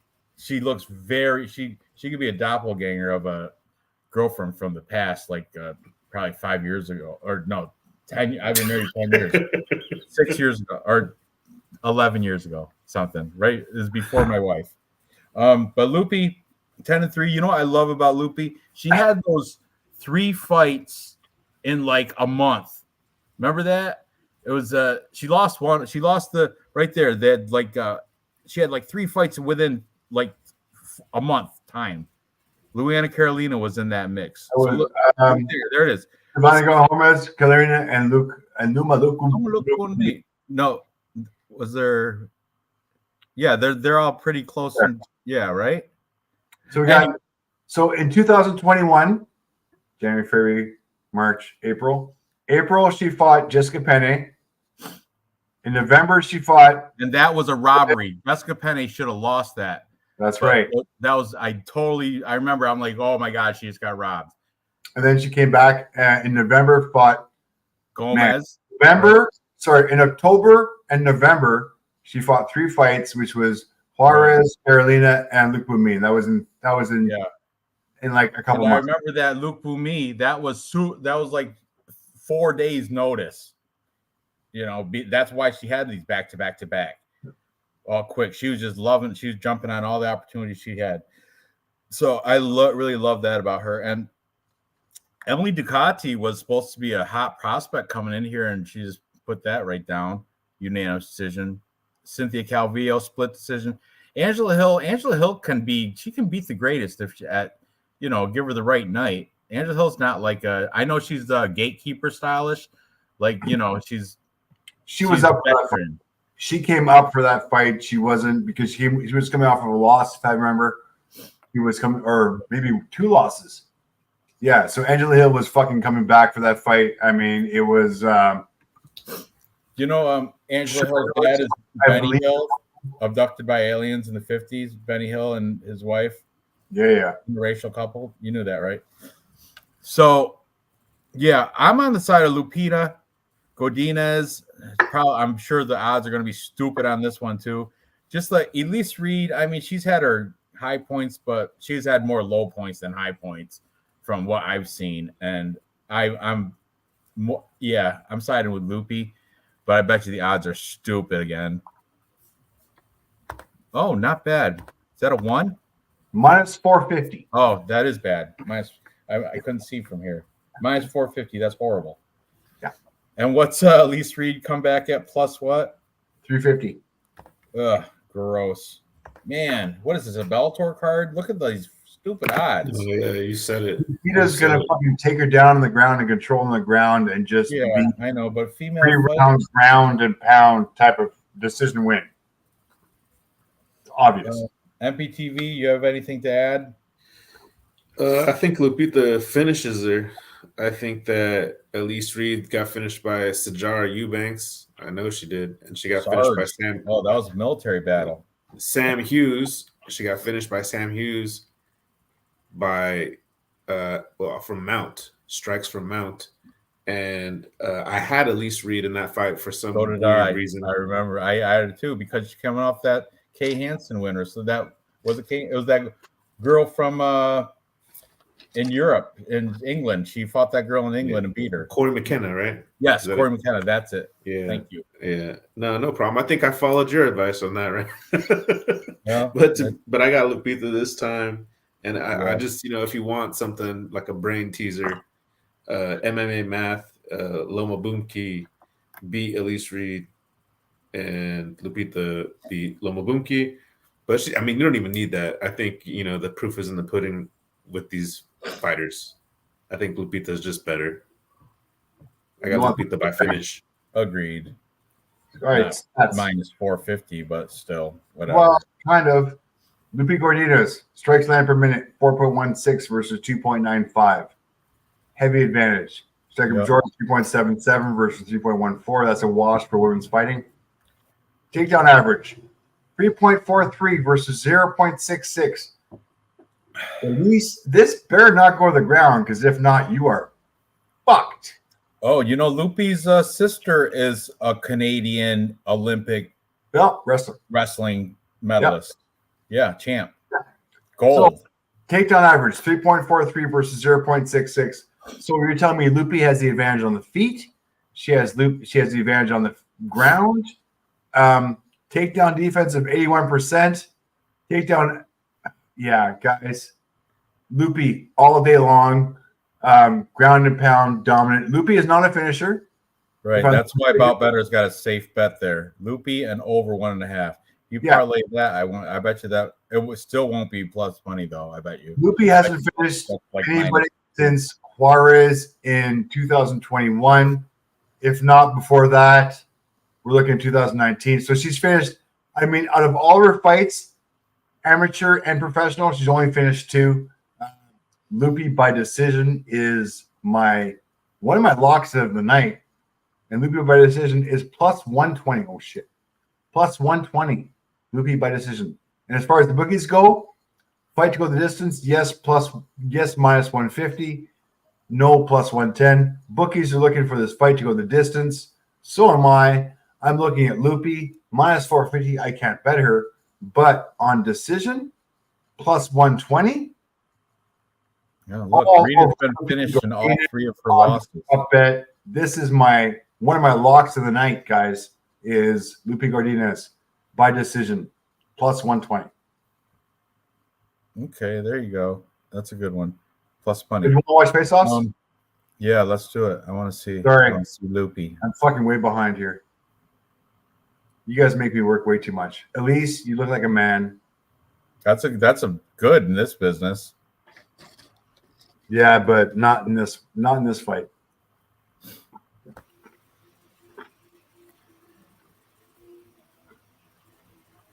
Does it bring back memories, Ranj? Yeah. Enjoy them.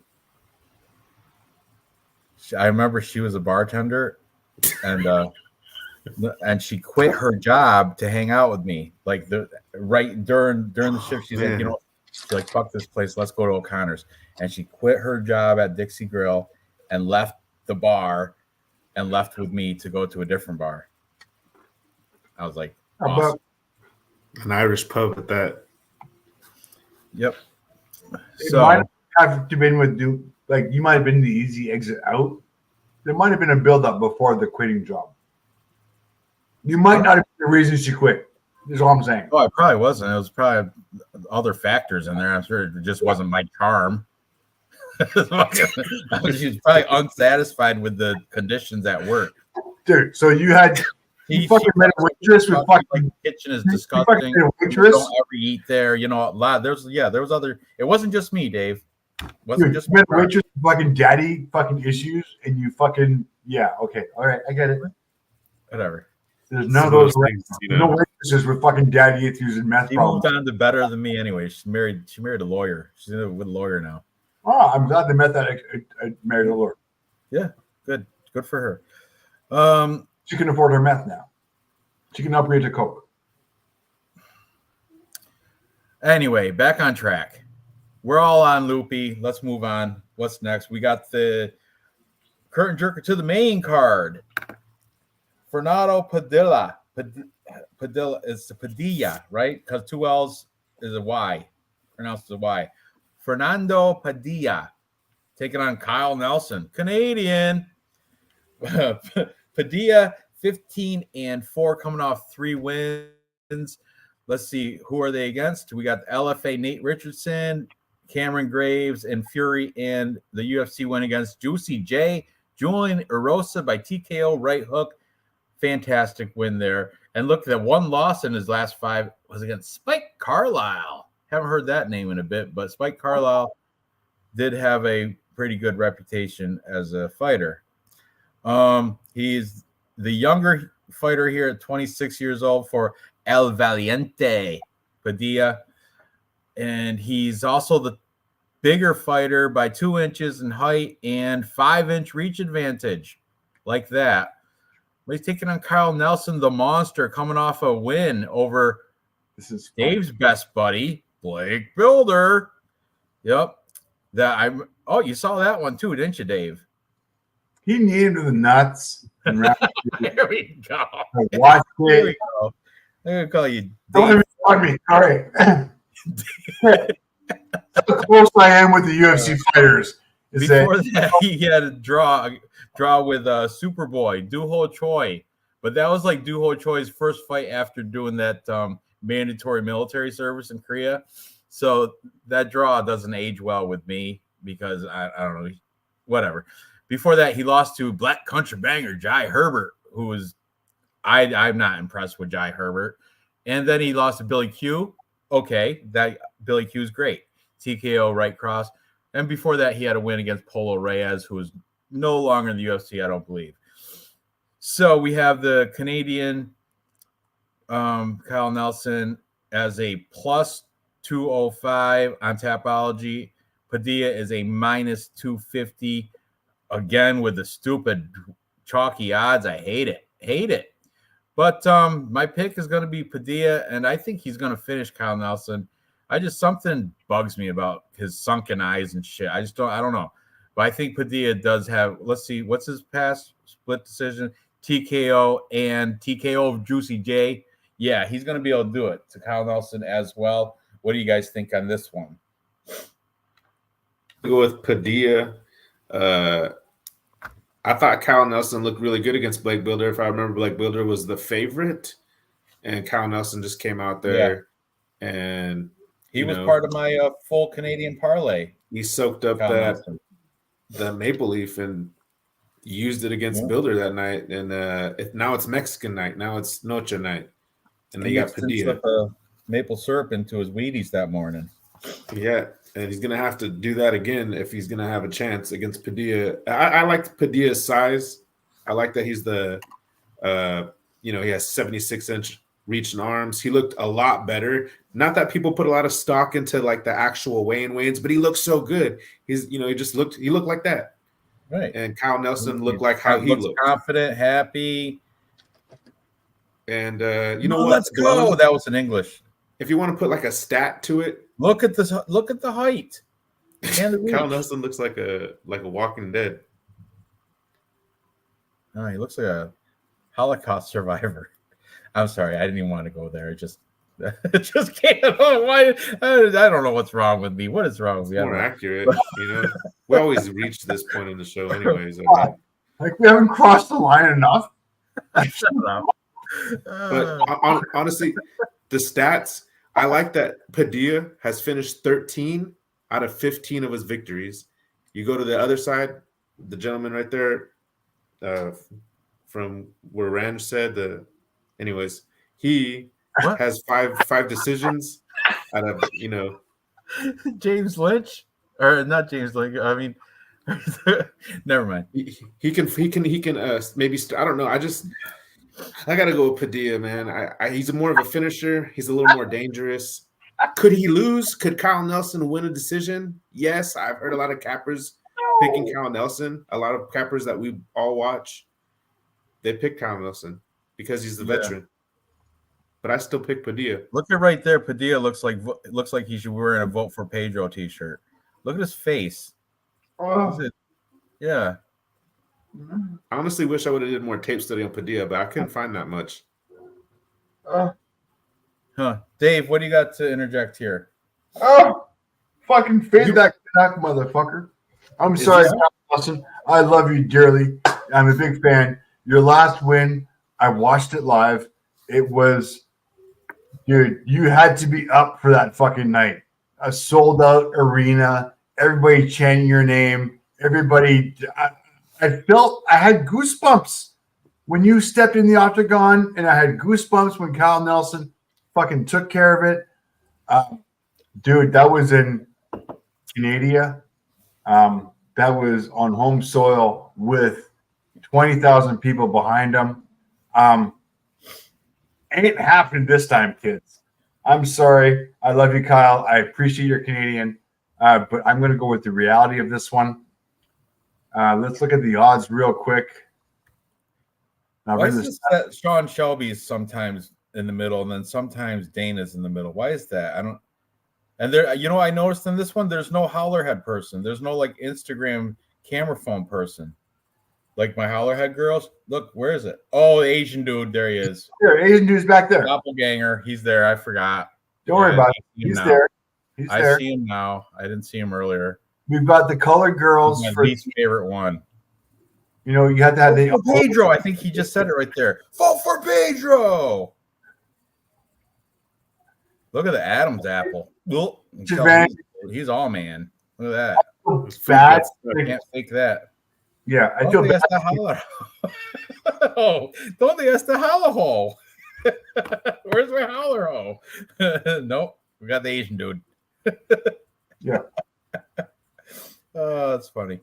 And I believe Kyler Nelson has a clause in his contract for a rematch within a certain thing after whatever. Regardless, I just don't want to get Ignacio Bahamondes in this because I got burnt on him. Because look at the reach and if Padilla can keep striking from the outside and keep it like use his length, he can outstrike Kyle Nelson to a definite significant strike decision, unanimous decision. I think Kyle Nelson's only path to victory would be to try to use some sort of wrestling, but I don't know if he's got it. What's Kyle Nelson's style? I don't even know. So I just go over some stats real quick, and I've only got one fight for Fernando, so I don't want to put too much on Fernando, but I've got a shitload on Kyle. Yeah. So Fernando, in his one fight that he had, strike landed 11.88. I haven't seen a plus 10 like 10.0. Yeah. That's per minute, motherfucker. I know. I'm telling you, phenomenal volume. That's what I'm saying. And if he keeps it on the outside, he can pop him keep him at distance, at range, and just glide to an easy unanimous decision, I think. With a 5-inch reach advantage. Yeah, and absolutely. I granted he doesn't have any takedown thing, but I mean, in his one fight, he's got 100% takedown defense. So if this does go on the feet, just on volume alone, I don't care about the fact that he takes 8.91 strike absorbed compared to 4.92. I don't care. The ratio is there for me. Positive ratio 11.88 versus 8.91. Negative ratio 3.06 versus 4.52. I'm not an economics major. Well, yeah, I am. But regardless, I can count. I got fingers. Fernando Padilla, the volume might be scary here. Absolutely. I can see why he's minus 250 now, for sure. MPTV, do you have anything to add? No. I was curious to see what Dave had to say with the stats, but I'd say even though Padilla doesn't have much, but I'm going to stick with Padilla. Padilla survived an absolute beating by Ige. He's a tough mudder. Yep. Yeah. Padilla within distance, plus 100. That's the only plus 100 money you're going to find on this fight, there, kids. He's not going to. I think that's a good bet. I like that because I think he's going to finish Kyle Nelson. Oh, hell yeah. And I mean, I'm a Canadian. I'm a Kyle Nelson fan. There's levels to this game, and Padilla just has the volume, the striking. He's going to have the range. He's going to have the defense. He's going to have the takedown defense. There's no way Kyle Nelson's going to be able to take this guy down. And I mean, Kyle, I love you. I watched you win your last fight. I appreciate it. I hope you had a good UFC career. It's done. And Fernando Padilla is the end of your career. Within distance, plus 100. Yeah, I like it. Yeah, if Ige can't finish Padilla, neither can Nelson. So but I don't think Nelson can win a decision either because Padilla's volume is like quadruple his, right? Something stupid. Padilla has to be a lock in our 3-fight parlay. Yeah, it might have. I mean, with the odds too. Jesus, he's I know. He's like one of the only all night long. Him and Charez. But anyway, let's go. Let's move on to the next fight. We got Daniel Zellhuber taking on Christos Giagos, the Spartan, the Greek fighter who I tend to fade every time he comes out for some reason. But let's see. We'll take a little deeper look at this because Christos Giagos, I don't like it. Something about him. I don't like his style. And who's going first? Huh? Who are we going first? Let's look at Christos Giagos first. All right. Okay. He got that fight with Ricky Glenn. We're saying fighting out Black House MMA. Who is Black House MMA? Black House is Southern California, actually. That's you know who what's her name? Mackenzie Dern comes out of Black House. You've got the Dragon Machida, Bubba Jenkins. Well, Machida, I think he's retired, but anyway. Brian TCD Ortega. Who's that guy? Yeah, exactly. Handsome fella. Mackenzie Dern. Right. All right. So he's coming off a win against Ricky Glenn, veteran Ricky Glenn, 22-6-2. Ricky Glenn was, and I like before that, Christos Giagos had a grappling match where he beat looks like a Kazakhstani or Uzbekistan. He's definitely one of those Western European fighter, maybe a Russian even, and he beat him in the Fury Pro grappling thing. But then he took those 2 losses, but they're legit. Wait, he's American, by the way. Who? This Kamajibet. Yeah, he sounds American, Dave. He's American. I'm sure. Look at him. Look at him. Let me see. Hold on. Where you at? Born in the United States. He's about as American as Zach Azugamagalov. Pennsylvania. He was born in the United States, fighting at Pennsylvania. What do you want? All right, he's got some U.S. wrestling background. He's good. All right. Yeah. I am a real American. All right. Anyway, Thiago Moises beat him with a rear naked choke in round 1. Killed him. And I picked that fight. Arman Sarukian beat him with a left hook and ground strikes round 1. And I picked Arman Sarukian, won that fight as well. Prior to that, he did beat Sean Soriano, Darce choke. I didn't bet that fight because I didn't like it. But I even picked Ricky Glenn against him where he I lost my money there because he took care of Ricky Glenn, round 1 left hook. So he's had his he's got a win over Carlton Minus as well. And Damir Hadzovic, that's a fantastic win. I didn't even know that. That Damir Hadzovic is probably one of his best looking wins on here. And look at how far back he's been fighting as a pro since 2010. Man, this guy's been, he's been through it. He's had some wars. Lost to Gilbert Burns, Chris Wade, Josh Emmett. He's lost to the best of them, and he's beat some decent guys as well. So, man, that's what the thing is with Christos Giagos. But here, what is he, 33? I don't know. Let's check out. Let's look at Daniel Zellhuber first. Can we? All right, 13-1 for Daniel Zellhuber. His only loss coming to Trey Ogden. That was back in September of last year, actually. He did beat Groovy Novanada in April. And before the Trey Ogden fight, he has some good wins here. He beat Lucas Almeida in Contender Series. Then before that, he was in that Lux fighting, which is the Brazilian regional scene. Martin Gonzalez, isn't it Brazilian, or is it? I'm pretty sure it is. And or no, Lux is, I think, maybe Mexican. But Icon. Yeah, then he got he's got it actually. He's been around since 2016, pretty decent. With all these regional scene fights, Christos Giagos has got him an experience, cage time, all that. But Christos Giagos, I can't say. And look, we got Zell Huber's got the age advantage, 24. Let's see the rest of the tail of the tape. I bet you he's a little bit bigger too. Daniel is 6'1", Christos is 5'10". The reach is 77 versus 71. Ooh, knew it. And training out of Extreme Couture in Vegas. Yeah, 9 years age difference, and Daniel is fighting out of Extreme Couture. The Golden Boy. I'm on Zell Huber here. Odds, again, stupid chalky. I think minus 290 is what Tapology says right there. But yeah, I mean, I can see a way Christos Giagos, the Spartan, can win. If he did win, it would be by decision, though, I think. It would be with the ground game. Strikes landed per minute, 5.44. Ricky Glenn. Knocked out Ricky Glenn, though. He has finished.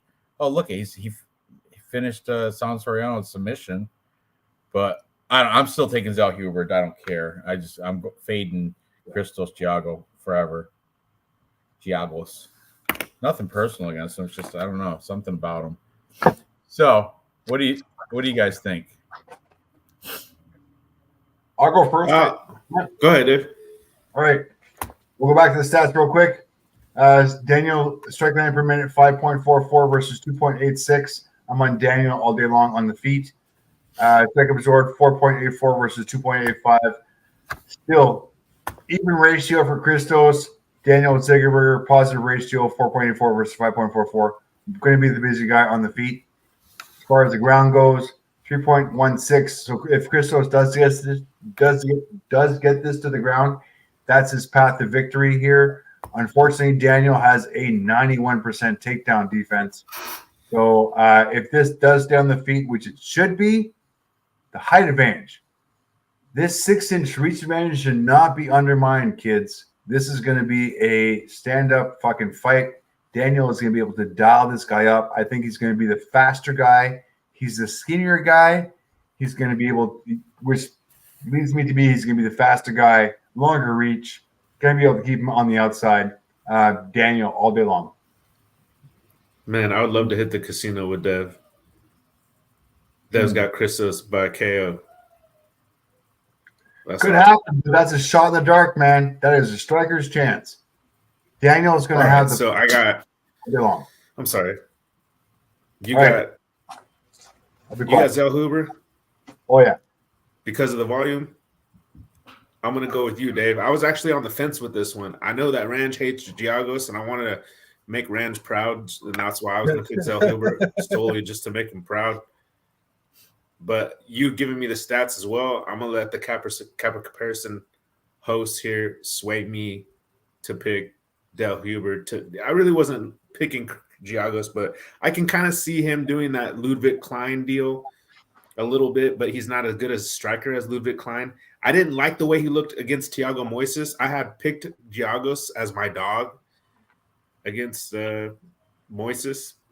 So he looked like garbage. But you know how we fade people with sunglasses? But you got to remember, this is outdoors. Look at the sun shining.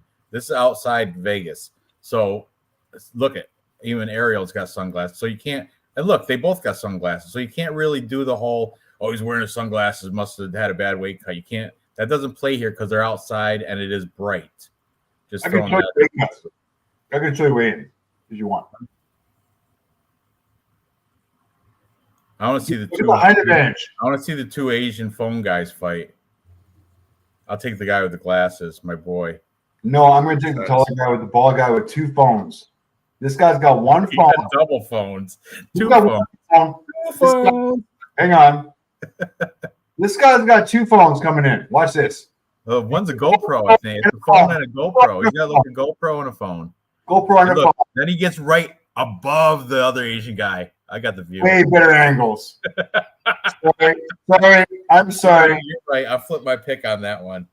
I'm going all the bald Asian guy without I'll take the non-glasses Asian. Yeah. With the GoPro and the phone. And the smile with the Venom shirt. Oh yeah, I got that. Oh yeah, Venom shirt. Absolutely. Okay, by the way, our fighters that we're fucking judging. I know. But look at the size on Zell Huber. Big size, Van. Height, length. Yeah, he's gonna definitely out. Yeah, I like Zell Huber. I'm pretty confident with it. Yep, Zell Huber. Come on. All right, we're all agreed there. Let's move on to the next one. We have the hot Raul Rosas. He you know what? He bought a minivan for his mama because he's too young to drive. Don't have a driver's license after his that win where is it? Let's pull That was a while ago. Come on. Let's pull up Tapology. Hold on. I'm a little behind you, so just give me a second. But I remember he had like fight of the night against Jay Perrin. Was it Jay Perrin? One of those. Yeah, Jay Perrin, he had fight of the night and he won that $50,000. He bought a minivan for his mama because he's still getting his learner's permit because he's 18. Gonna be 19. He's 18 years old right now. Gonna be 19 in 2 months. He'll be 19 like October or November or something. Coming off that loss to Christian Rodriguez, though, by unanimous decision. But man, minus 750 against a weathered, knowledgeable Terrence Mitchell. I can't throw money on him at all. I can't even prop it out or nothing. Raul Rosas is my pick. El Nino Problema. But I can't. Terrence Mitchell, I can't just write him off because he's got double the experience. He's legit. He's 14-3. I know he's coming off a loss to Cameron Sayman, but before that, let me see. Let's check out Terror Bear. I could have. Okay, you're a little Terror Bear. He's only been in one fight in the UFC. That's right. And before that, he was in fucking Alaskan Combat. Like, Man, I what am I thinking about? I don't know how much credit you're giving to fucking Alaskan Combat, but a little fucking, come on now. You know what? I'm thinking about Terrence McKinney. There's like, I'm not even thinking about that. I wasn't even thinking about this guy. I was thinking about, sorry, wrong black guy. My bad. I'm so racist. They all look the same. Shut up, Dave. Just shut up. I called myself out on it. Stop. They all look the same. I know. So, yeah, this guy's a bum.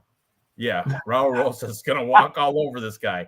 Never mind. Everything I just said in the past 5 minutes, scratch it. If I edit this, which I won't, I would scratch it. Cut that part Please out. fucking cheer this motherfucker up. Chat, please, because He's gonna walk right through this guy. It's his Raul chance. Rosas. He can't do it. Please cheer him up. He should be like minus 900. My bad. So Hey, you were starting to sway me a little bit. I was like, God damn, Ranj is I want to. I know. You were actually putting doubt in my heart. Terrence and M. I was thinking Terrence McKinney, which should be a fight. Raul Rosas, Terrence McKinney, that should be a fight. But Terrence Mitchell, this guy, yuck. No, McKinney's too big. I think this is a bad. Yeah, you're right. What is he? Welterweight? I've only got one fight for Terrence fucking Lightweight. Mitchell on this fucking stats.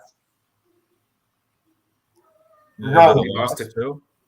He lost to Kai Kara France, but Kai Kara France is a different fighter on the Ultimate Fighter one season, whatever season that was. Kai Kara France disposed of him. Oh, yeah, I see that. Ultimate Fighter season 24. 30 seconds of round one, a punch. Mm-hmm. And look at all the bums he's beat. Some of them don't even have a record. NA. Let me just shout out some of these records in the Alaskan scene. Right from the 2009 as a pro. But Alaska, these guys are lumberjacks and shit.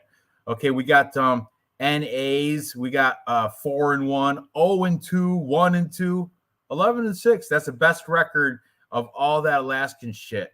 Is 11-2. Everybody, even his most recent fights. Look at these guys: 4-1, 4-2, 3-3. Cut it out. Why is this?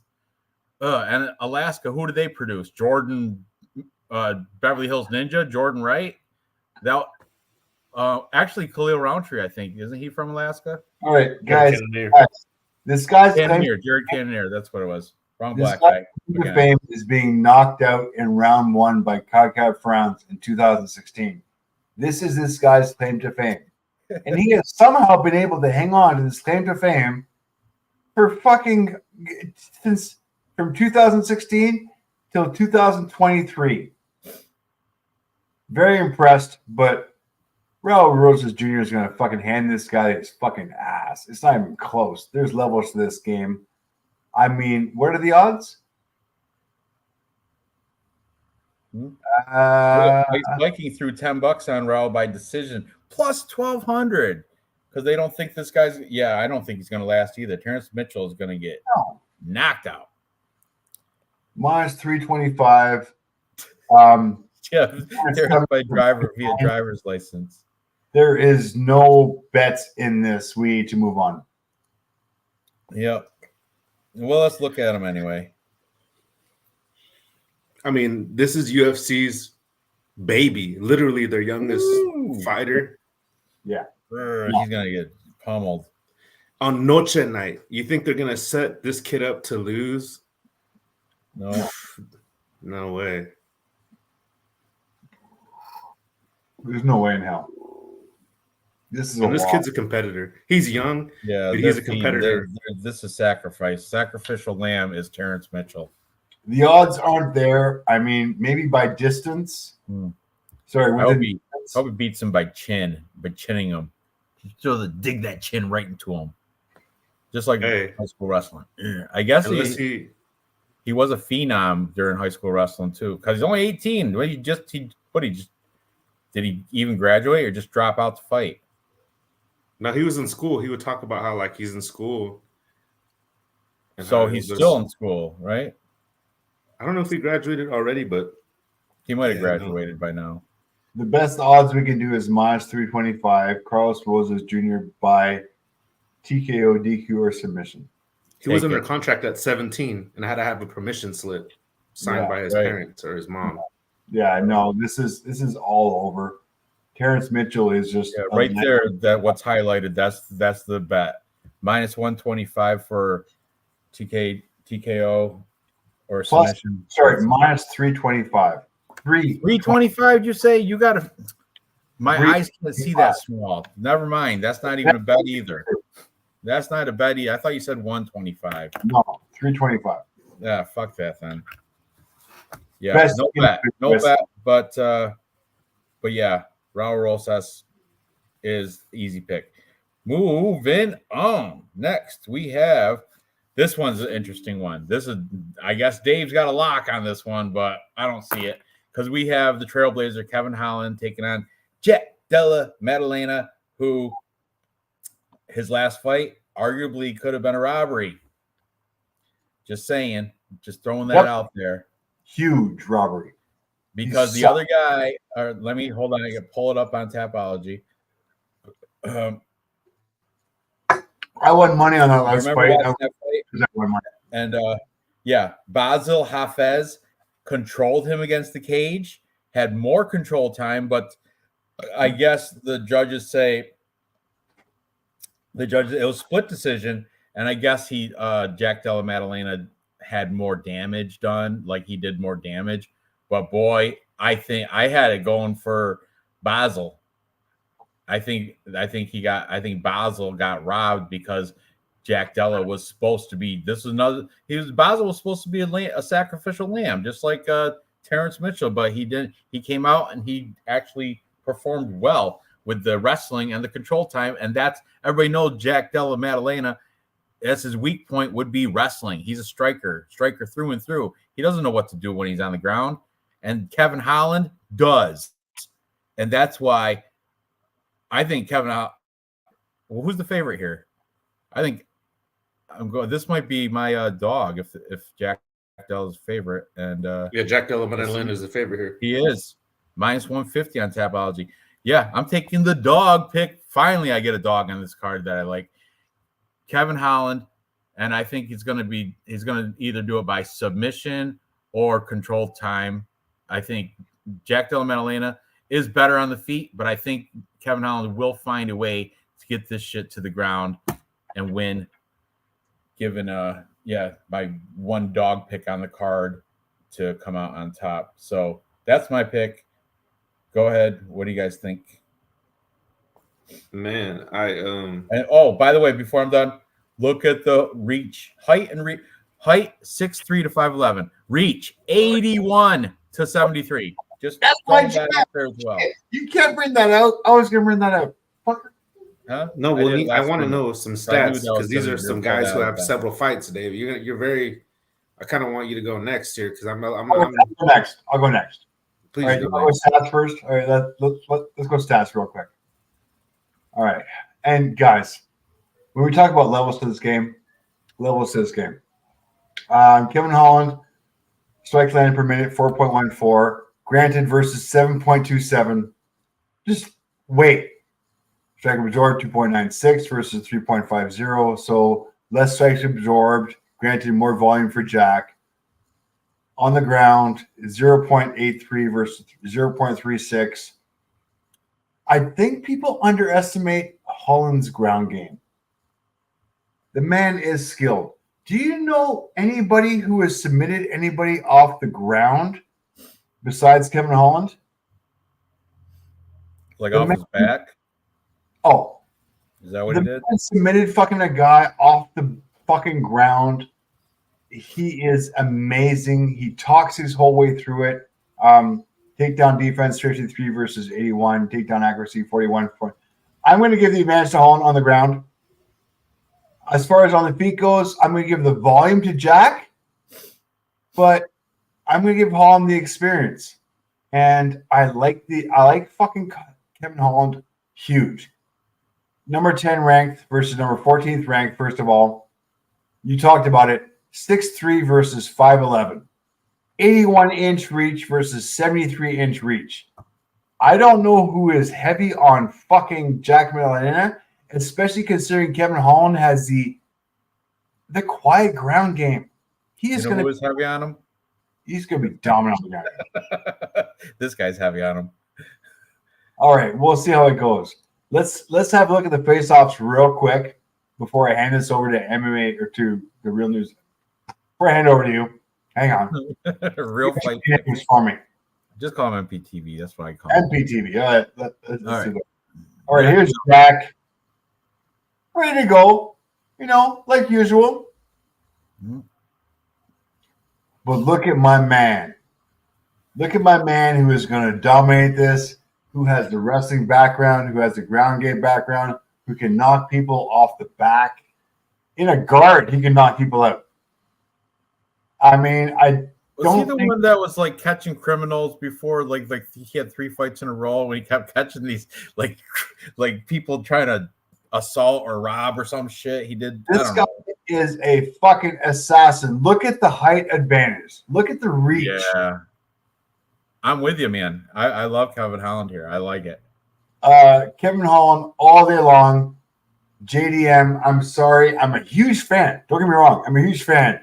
I just think this is more than you bit off more than you can chew on this one.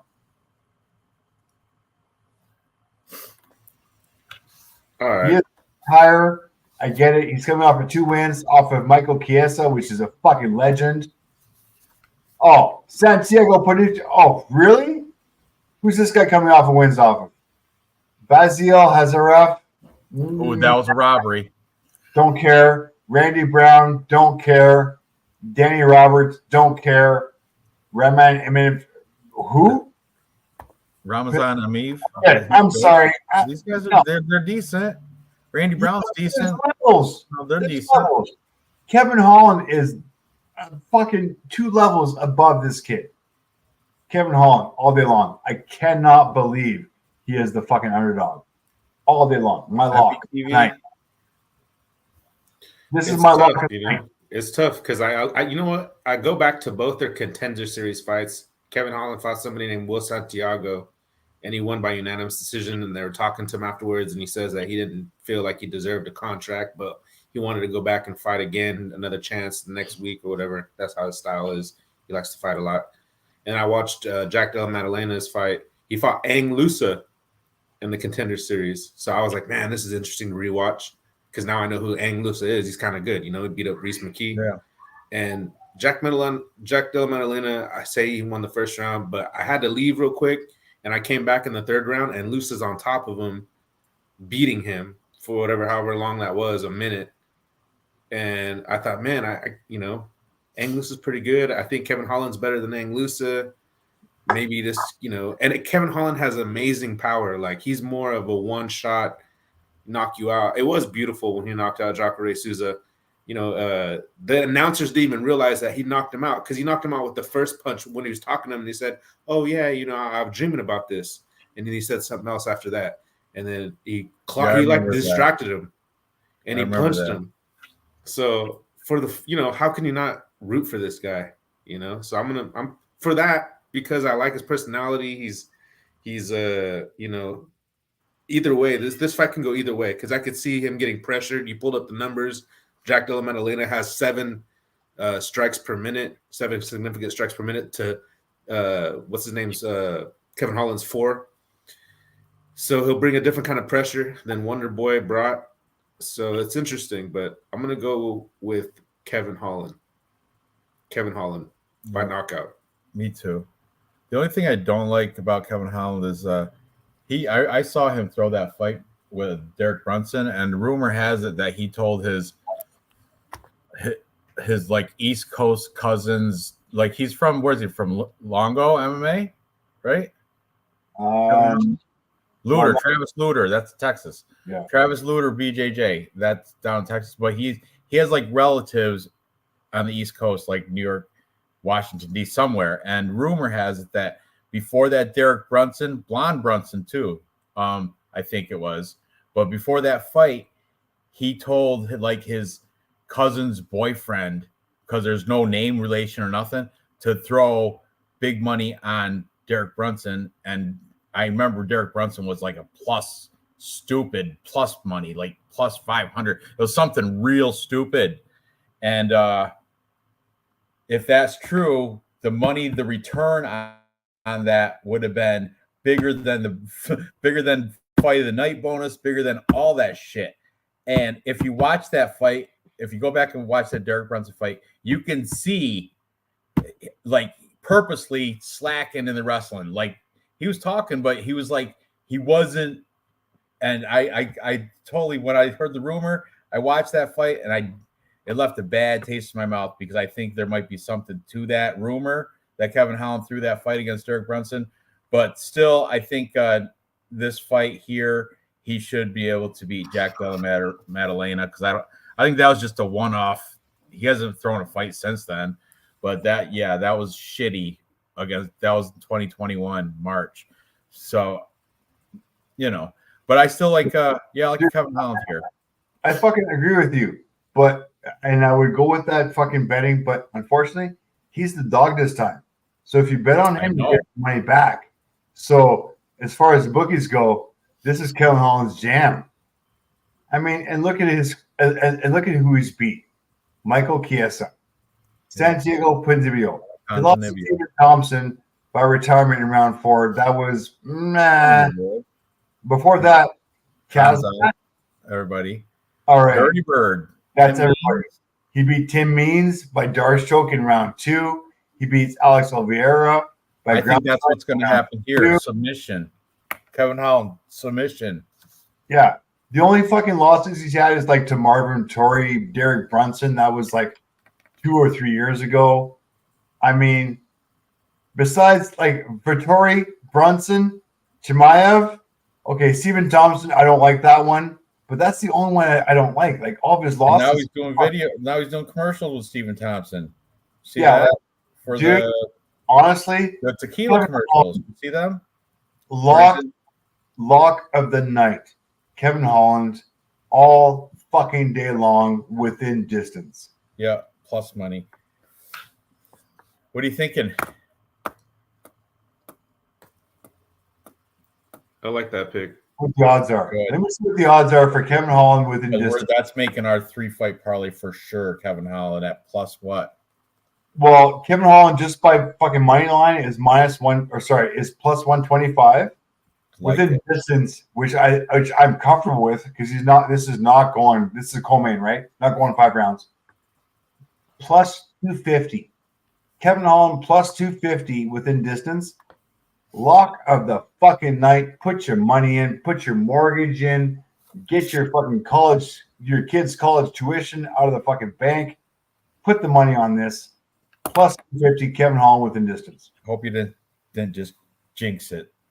I'm gonna go and I'm gonna use my kids' piggy bank money. I don't give a shit. Oh, was that $18? That's fine. Don't do anything stupid with college tuition, though. No, I mean,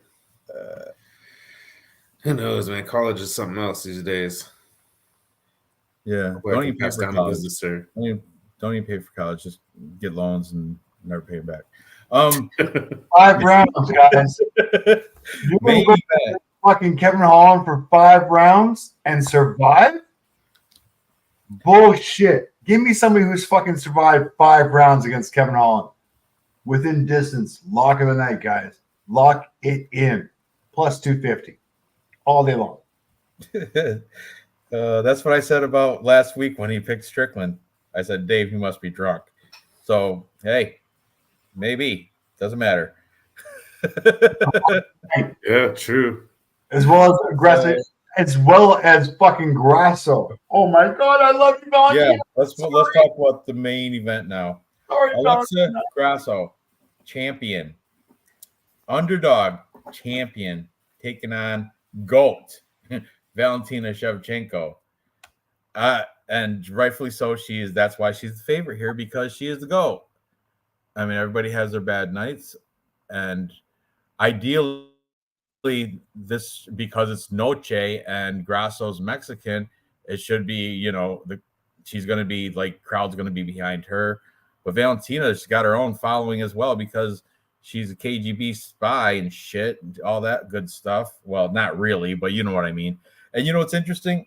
Her gym's listed as Tiger Muay Thai, but she hasn't trained there in a bit, I don't think. We'll have to check out her Instagram, because look at it, even says fighting out of Lima, Peru. And I remember her fight before Lauren Murphy. She was training with Brandon Moreno up in Montana for some reason. That was 3 fights ago, but still, she floats around. She trains. It's weird. Her camp follows her. She brings her own people, and she trains remotely wherever she might be training, probably in Vegas somewhere. I don't know, but that's why we're going to check out her Instagram. If you could, Dave, bring that up.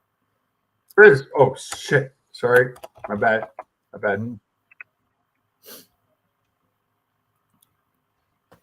So I was listening to Veronica Masita, or Veronica Hardy, and Dan Hardy's back and forth one day about, and I don't remember what fight it was, but she was breaking down. Oh, it was actually this fight, but the last time, and she was breaking down Shevchenko. And Veronica Hardy, she's really smart, super smart. I actually like listening to her more than Dan when they're going picking their fighters. And she said it was true, and I didn't notice it until she said it. And she said that Valentina has these set combos that she throws, and she goes to the well with it. So she'll do it once and then she'll do it again. And she kind of got caught in that predictability, which is why. Oh, look at that. That wasn't a combo. That was a beautiful head kick. Look at flat backed her. Who was that on the ground though? I don't know. Doesn't matter. Yeah, she's not getting no knockout. No way. But watch. It says Lobo Gym, but I'm pretty sure she's She's another like training with family, I do believe, for Grasso. But no clues on where she's training, huh? Condition your knuckles like Valentina. They love flight. Her and her Antonina's like a pilot now. Like she got her. Hey, she is a spy. KGB. The female James Bond. So, man, let's see. Go. That was a Tiger Muay Thai, but I don't think she's. Look at the bullet. They call her. They don't call her that for nothing. She's all the spy skills. She's all about them. She probably hits target dead on. Oh, here's a little stupid training thing. Maybe she's a Tiger Muay Thai. Are these old? How many weeks ago? 3 weeks ago. Oh, there you go. Tiger Muay Thai. She is back home, back to where she trains best, her roots. That's good. Yep. I like it. I'm a Valentina, though. I mean, I know it's going against the Mexican parlay, but I am taking Valentina. I'm still going to make a Mexican parlay. I'm just going to keep Alexa Grasso out of it, throw in like Zellhuber, Padilla, Godinez, Charez. Right there's 1, 2, 3, 4. 4-fight all Mexican parlay. I like that. So, yeah, I'm a Valentina here. I think she's going to win her belt back and face, who knows, maybe Aaron Blanchfield or somebody, Manon Favreau. All right. This is what happened. So Grasso came out and won the first round. I watched this fight close because I had Shevchenko on a bunch of DraftKings lineups, and I would have won some money back if she would have won. And I was so surprised and fucking floored. My jaw dropped. I couldn't believe what I saw. I was like, dude, this is fake. But Shevchenko, I think she lost the first round. I think Grasso stole it. The second and third rounds, she came back tough because she knew she needed to, and she's a competitor, and she won those rounds. So she was up going into the fourth round. But actually, that's what happened is what Veronica said. I swear, I was just like, dang, it's happening. She's getting predictable. She's going to like set combos. Like if she does the same combination with the spin 2 times in a row, like back to back, like that's just suspicious. And then I seen another separate breakdown from somebody else showing that Grasso set that up and set that choke up. And she was practicing it in the back. She was practicing that in the back before the fights. So I know that that's not going to happen again. I don't think that's going to happen again. And if you take that out, then you could call it a fluke, and Valentina would have won. But we don't know because there was a whole nother round to go after that. Maybe she should have been tired. I think that's what was going on. I think Valentina was getting tired. Maybe she didn't train good. Maybe she can fix that up by training harder, having better cardio.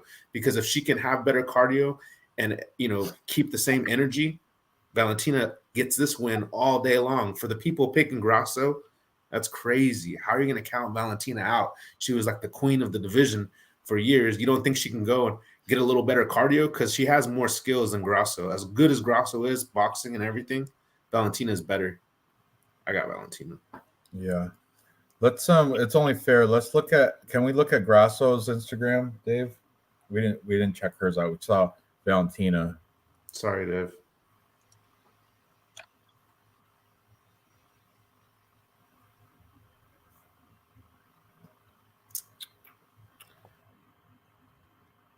Bangkok, Oriental City. Grasso might have that cardio though, because she's been training in Mexico City. Oh, look, there's Lupi.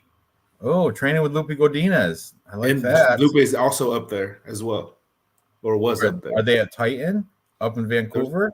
They were in Mexico City. Lupi came back down to Mexico for this. Yeah. Elevation. They're training at Elevation. Oh, are they? Yeah. Awesome. That's awesome. This is going to be a closer fight than I thought then.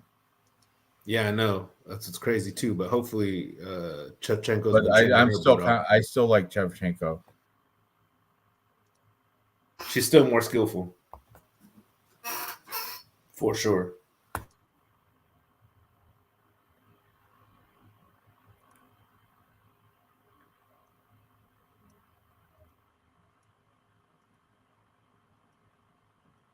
Coronas. Female Fighter of the Year. There you go. BC Dave, you haven't gone yet. I'm curious what you have to say. Actually, I'm curious. Really?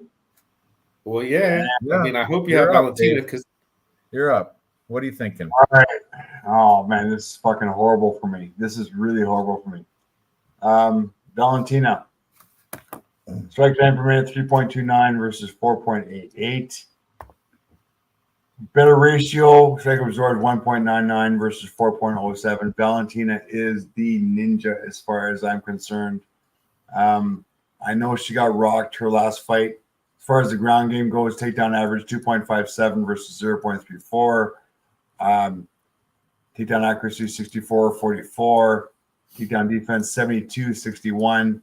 Valentina owns all the records on the grappling game. As far as the striking game, she should have the advantage as well. I just want to point this out for Valentina. Look at her last loss. Grasso. Before that, Santos, Murphy, Andrade, Maya, Caitlin, Liz, Jessica I, Joanna, Priscilla. She lost to Nunes in a split decision in 2000. That was when Nunes was GOAT. That was when Nunes was wiping through everybody. In 2017, going up a weight class, fighting against a monster is her split decision loss. Do you think she's going to avenge this loss against Alexa Grasso, who is not even in the same league? Yeah, this loss is going to be avenged. This was my only Mexican doubtful on this card tonight. It is the main card. I appreciate it. Alexa Grasso, I love you dearly. But Valentina is the secret spy. James Bond 007 going to be avenging. She is going to take her loss, take that back to her camp, watch the video, analyze it, break it down to the absolute millisecond of absolutely every single strike that happened in that round. Valentina will break this down and will come back. And I guarantee you, lock of the night. And I'm sorry, Alexa, I love you dearly, but Valentina is coming back to fucking retain this belt. If not, her career is suspect. She is 35, but it's different for women fighters. They can fight till late 30s. And I look forward to Alexa Grasso versus Valentina Part 3. But this is definitely going to be Valentina's night tonight. I'm going to predict she's going to win by TKO from the crucifix. She's going to put Alexa Grasso on crucifix, and because she loves doing that. You can't get out of it once you're in it. Your arms are strung out. You can't do nothing, and Shevchenko loves to do that because that's the most dominant way to get a victory. I think she might do that tomorrow. So sweet. Everybody's all on Valentina here. What are the odds, Dave, again? Valentina is at minus 170. Alexa Grasso is at plus 140. MMA Jesus, I get it. She is getting old, but she's going to come back and avenge the one loss that she's had in. When was her last loss? Okay. She hasn't lost since 2017. You think she's going to take this loss in stride? There's no way she's taking this loss in stride. She's going to make a point of making, this girl does not take losses well. She's going to take a point of making a statement against Alexa Grasso. I'm sorry, Alexa. You're the only one Mexican that I was doubting, but it's against Valentina, who's my girl. Right. So I'm looking right here. It looks like the co-main and main event are both going to be in our 3-leg parlay because the odds, everything else is super chalky. So we're going to put Shevchenko and Kevin Holland into that's going to be 2 legs of our 3-leg. Now we just got to find the 3rd leg, and I'll tell you the better of the chalky odds that we agree upon. Edgar Chavez is minus 225. Fernando Padilla minus. Let me check on Bet Online though. Let me see. Charez minus 220 on Bet Online. Padilla minus 242. And everybody else is minus 300 or better that we agree upon. So, well, Zellhuber's like, what's he at? Zellhuber's minus 275, but still, might as well go. I think probably go with the closest minus 225 for Charez, right? Minus 220. You're not going to get better than that. So we got. Wait. Just let me listen. Yeah. So, what do you think, Dave? Do you think you should go with Charez minus 225, or do you think you should pay? I mean, it's not gonna hurt your parlay if you were to go with Padilla instead of Charez. I just want to throw that out there. Lacerda? Really? You think Lacerda's going to come off this off of 4 fucking losses? You think Lacerda's going to fucking bring this through? Did you see the CJ Vergara fight? He's crazy in the first round. I got it, but after the first round, I got Edgar. Who do you want to fade more? You want to fade Lacerda more, or do you want to fade Kyle Nelson more? Who do you think is going to? Lacerda. I'm fading Lacerda all day long. All right. That's fair. I love that. I just wanted to. I'm on board. So, all right. So, what is it? Charez minus 220. Kevin Holland plus 115 on Bet Online. I like that. Plus money. The line's even moving, right? Moving a little bit. Wasn't he like a plus 110? I don't know. Whatever. And who did we say? Valentina. Oh yeah, Valentina. And she's minus 160. So those three parlayed together will be a plus 408. I like that. Confirm bet.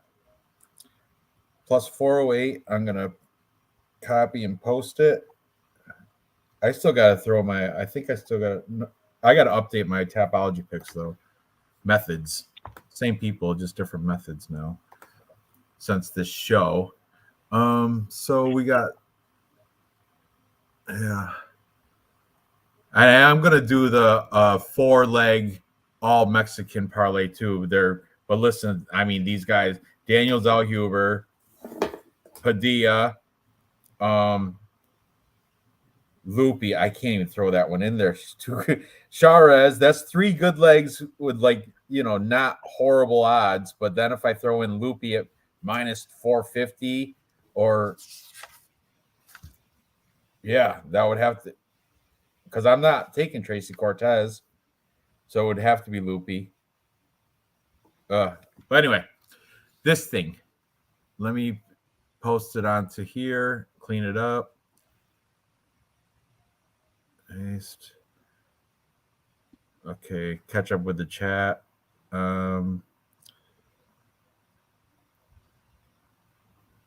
Is Holland your lock of the night? Yeah, yes, Dave did say that. Okay, Grass will solve the puzzle. Maybe if that whole Veronica Machado thing, the pattern, the combos. What'd you say?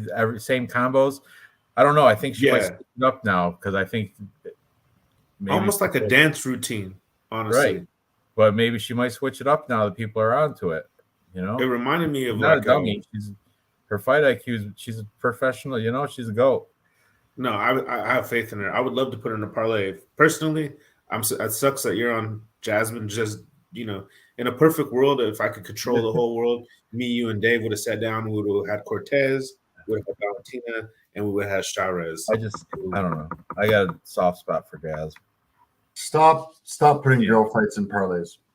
Yeah, I think Cortez does. We have to hear what Shevchenko does. Yeah, Mana Fiorot, she did us well. She did. That was a good one too. Okay. You guys are gonna win. You guys are gonna win again. 3 weeks in a row, mind you. It'll be 3 weeks in a row. Pretty good. You don't ever brag, Ranj. You should, say at the beginning, top of the show, like everybody else. Hey, I know. I really don't brag. We hit 2 weeks in a row. We make money on this shit. I know. I'm glad. At least that's why the viewers come, because you've been doing good out of the past 5 weeks. If you hit 50% of your parlays, that's fucking amazing. These parlays hit more than 50% of the time. Yeah. Plus 408. Okay. I don't even want to mention other. I go to this one particular capper's page. I'm not even going to give any hints, but he does the worst parlay picking, and I just go. I almost go to fade him, to be honest with you. I swear I do go to fade him. I'm like, and then when we have the same picks, I'm like, oh shit, like They have to second relook guess. at it. Yeah.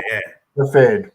Yeah. But this, it's really awful, and it's like I go every week too, just to see like how, because they keep track of it. I want to say they, just to be more vague, they keep track of it, and like there's an excuse every time. There's like an excuse, and they blame the fighter. Oh man, I watch it every week. It's Is one it of my somebody favorite that things. comes to this chat? Is it somebody that comes to the chat or no? Hey, you know what? In private, I'm gonna let you guys know. I do have a couple guesses, but I don't want to. Yeah, of course, of course. We'll keep that on the behind the scenes. So there's a 3-leg parlay. I didn't clean it up very well because I keep saying 4 game in there, but you get it right there. Plus 408 for Charez, Holland, and Shevchenko. Put them all together, you get plus 408. So if you throw $10 on it, you get $40. Put $20 on it, you get 80. 100, you'll get 408. So no, it's not you, Bout Better. I just get. It's not you. It's not you, Bout Better. You're the man. I remember found you during COVID, and I liked your picking. And you had some sense about you. But Bout Better looks like Ike Villanueva. I keep meaning to go back to his show, like to watch some stuff. I didn't subscribe for some reason. I would just like let the roulette. I call it YouTube roulette, where you just let YouTube algorithm. pick. Yeah, let whoever they put on. That's what I do too. Like what I am subscribed to a lot, but whoever they throw up on first, when I'm in my car on my way to work, that's who I play. Just let it play and I listen. Bout Better's parlay. That's a good one. Kopylov, Zellhuber. I don't think it's going to pay a lot because Kopylov is minus 350. Zellhuber's minus 290, but it should cash. So bring it down to even money almost, maybe. Yeah, just throw in some more. Throw in 2 more fighters, and it'll be plus money anyway. You can throw in heavies too, like Loopy, and I don't know, grab another one. Charlie Campbell, throw him in there. It'll come out like plus 110 probably. But anyway, awesome. Thanks, guys. What time is these fights? 6 o'clock probably. Yeah, 7 p.m. your time. 7 p.m. for my time. That's 4 o'clock for you guys, right? Yes, Good sir. for you. I'm so jealous of the West Coast Pacific time. But I'm jealous when it's like 9 in the morning over here, and you guys at least get a noon start time, or when it's 12 over here, and it's 3 for you guys. I can start drinking early. I'm good. Mimosas, right? That's right. Bay doesn't come. We got this. So yeah, enjoy Mexican Independence. I thought, what is May the 5th? What is Cinco de Mayo? I thought that was Mexican Independence Day. What is that? That has something to do with the French. Cinco de Mayo, that's French. No, it has something to do with us, telling the French to go somewhere else or something like this. Yeah, go up north and take Canada. That's what you told them. That's what they did. Give it a shot, bitches. Back hard. You guys got defeated. Mexican army victory over France. It is. See, at the Battle of Puebla. Okay. Yeah. America by the Canadians. And this was the independence from Spain. Yeah. Yes. Yeesh. Okay. Yeah. We own Europe. History, man. It's not good. We kicked your ass. I'm just joking.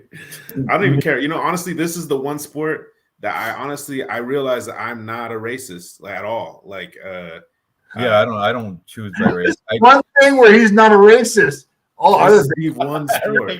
Everything else is good to go. I think you guys, for some reason, know what I'm trying to say. It's definitely not. I'm home making chicken finger tacos. Yeah. Sorry, man. You fucking walked into that one. Yeah, no, it's terrible. I'm trying to figure out a way out. It's all good. It's just jokes. So, yeah, about Better knows he's Mexican, or I think he's at least mixed Mexican. Definitely, he's got. The French lose everything. What's that? The French lose everything. Yeah, except for the Paris card. Wow.